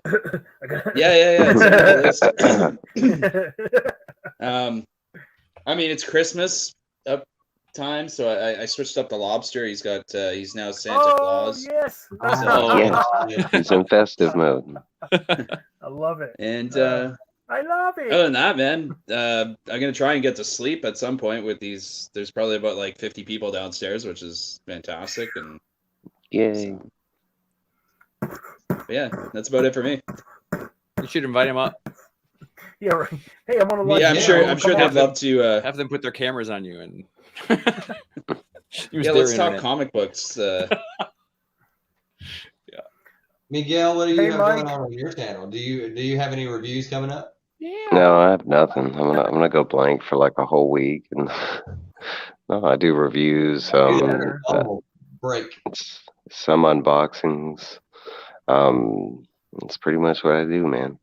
I read comics, I review them, pop up on random streams. Just depends on what's going on. Who's got invites and that kind of stuff. I have this coming up Tuesday. I'll be on the hot seat with Gary B. Oh, wow. That's awesome, bro.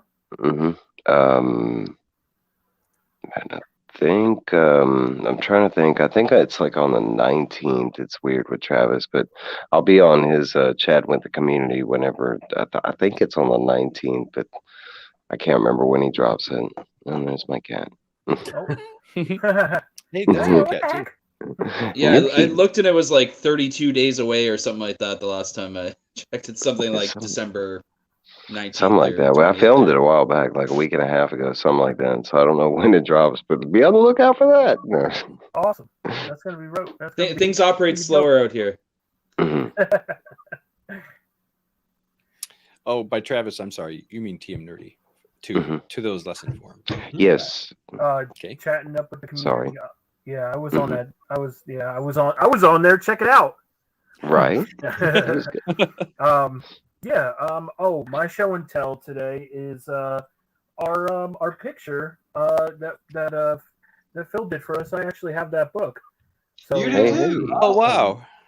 Nice. I'm not the only one. Just wanted to show that off, man. You know, there's different faces on this one. I really wish I had the variant. Right. But yeah, so I wanted to show that off. We'll do a second cover for it. Look out for a couple videos to drop this week on my channel, Geek Out with Roscoe. I have another Check Your Shorts video that's gonna be a little it's gonna fit into like terror ticks, you'll see. It's a little funny. It's no one in the community, which I like to do, but this one is not. So look for that this week, as well as I did like a weird little video that I'm gonna put up as well about this place I found where nearby my house that I thought was pretty dope. A couple videos dropping this week, and I really want to get back on trying to get Between the Lines going. I want to get someone on, and so I want to get that going. I also have another show that I want to start here shortly. Probably I want to start it the next year. So keep a lookout for a new Roscoe show. You heard it here first. So anyway, that's about it though. Check out a couple videos dropping Geek Out with Roscoe. I also I'm going to be dropping some artwork on my Instagram. I just dropped the cover that I did for Cole at Comic Burrito. I did the Herbert the Pervert from Family Guy as Vulture on the Spider-Man cover. So I dropped that, and then I also did a Noctera full wraparound cover for him that I will be posting so everyone can see. I've been doing on TikTok the process. If anyone saw the video, because I took pictures like pencil to then pen and then like the whole adding color. So I'm gonna do another video like how I did with the Vulture. So keep a lookout for that, man. I'm gonna be posting up artwork, like I said. So check it out. Oh, I want to say thanks. I know I thanked you in chats and stuff, Roscoe, but thanks for getting me back into drawing, you and Dave. Oh yeah, bro, that's so I've been cool. trying to sketch at least one thing a week. So I love when you send me stuff. I'm like, yo, that is so dope, dude. I loved your cat, man. That was awesome, bro. That was so cool. That was so cool. So I absolutely love. But yeah, I'd love to hear that, man. That is so cool. Yeah, yeah, man, for sure. And Dave, there he is, right there. It's all right, Dave. Phil was here this week. Phil was here this week. It's okay, We'll be back next week. We'll have to figure out. I got to say, Dave's mugshot on that Avengers cover. Oh my god! Hold on, I want to see if I can. I was about to say, I'm gonna see if I can find it real quick. I have the original, I think. Yeah. Oh man. I like Phil in the picture at the top. That's funny. Here, I'll share my right monitor. The vision up at the top, looking over, like, what's up? Yeah. Oh my gosh, look at it. Can you highlight me? Yo. Can I highlight you? Yeah. Can you Look, he's got the make me grow big? Oh my there's god! Whoa. When I saw that, I was like, "Holy hell, that's excellent!" What character am I going to put that on? That was Dave on the toilet. Dave, you're Anyway, so okay. It'd been Wolverine. Look at Dave. Dave's like, damn you. it, Oh, Phil. do you want me to show the cover while I'm angry here? Yeah. Okay, hold on here. Phil, are you doing the whole new setup behind you, bro? Yeah, basically all I did, I just turned my computer completely around. He's got 17 computer monitors. Oh, I know, it's unbelievable. It was a nice setup. Yeah, it's gorgeous. But I mean, you're redoing it though, right? Is that what you were saying? I think. Oh well, I think it's pretty much done. I basically it wasn't so much with a mind towards my set, although that's what it affects. Sorry, I got a cap on my lap at the wrong time. It really has more to do with making this room a little bit more livable. So there we go. Stand by. Sure. Mm. Oh, and did oh yes, this Oh is my awesome. God, it's glorious.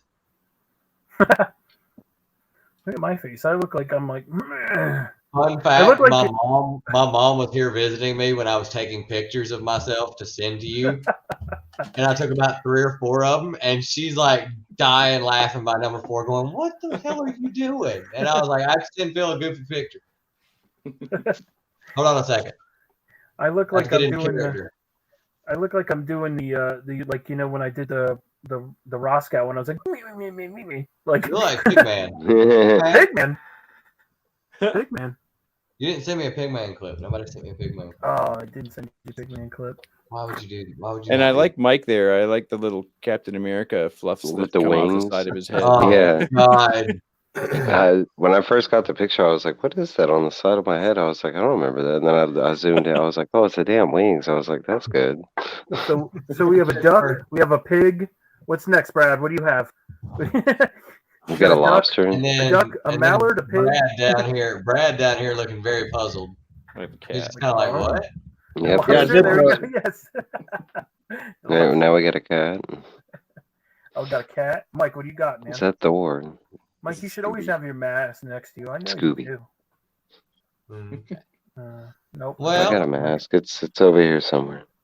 I think all I have coming up is I'm doing an X-Men collection video. This very last box. I'm gonna go through it, put it up. I have a review video. I think I'm doing tomorrow for the review of the stuff that I've read for the past 2 weeks, and then Monday my book should be in. So I'll do a haul video, a look at me video. Oh, look at me. 2 weeks worth of look at me. So yeah. I appreciate everybody for watching. Following us on my channel. Appreciate you so much for hosting tonight, brother. Thanks for hosting. I tried really hard to make this shit look good. So well, look at all you gotta look at this that mullet and you're sold, man. That's it. That's look at that. It's glorious. I exclusively come here for the mullet. Speaking of mullets, can we get that clip one more time? Randy. You know what? I think that we will close out the show with this right here for the people at home. One last time. This is bye from everybody. Hope you guys have a great week. Everyone. Hope you enjoyed thanks for hanging out with us. Hope everybody enjoyed the awards.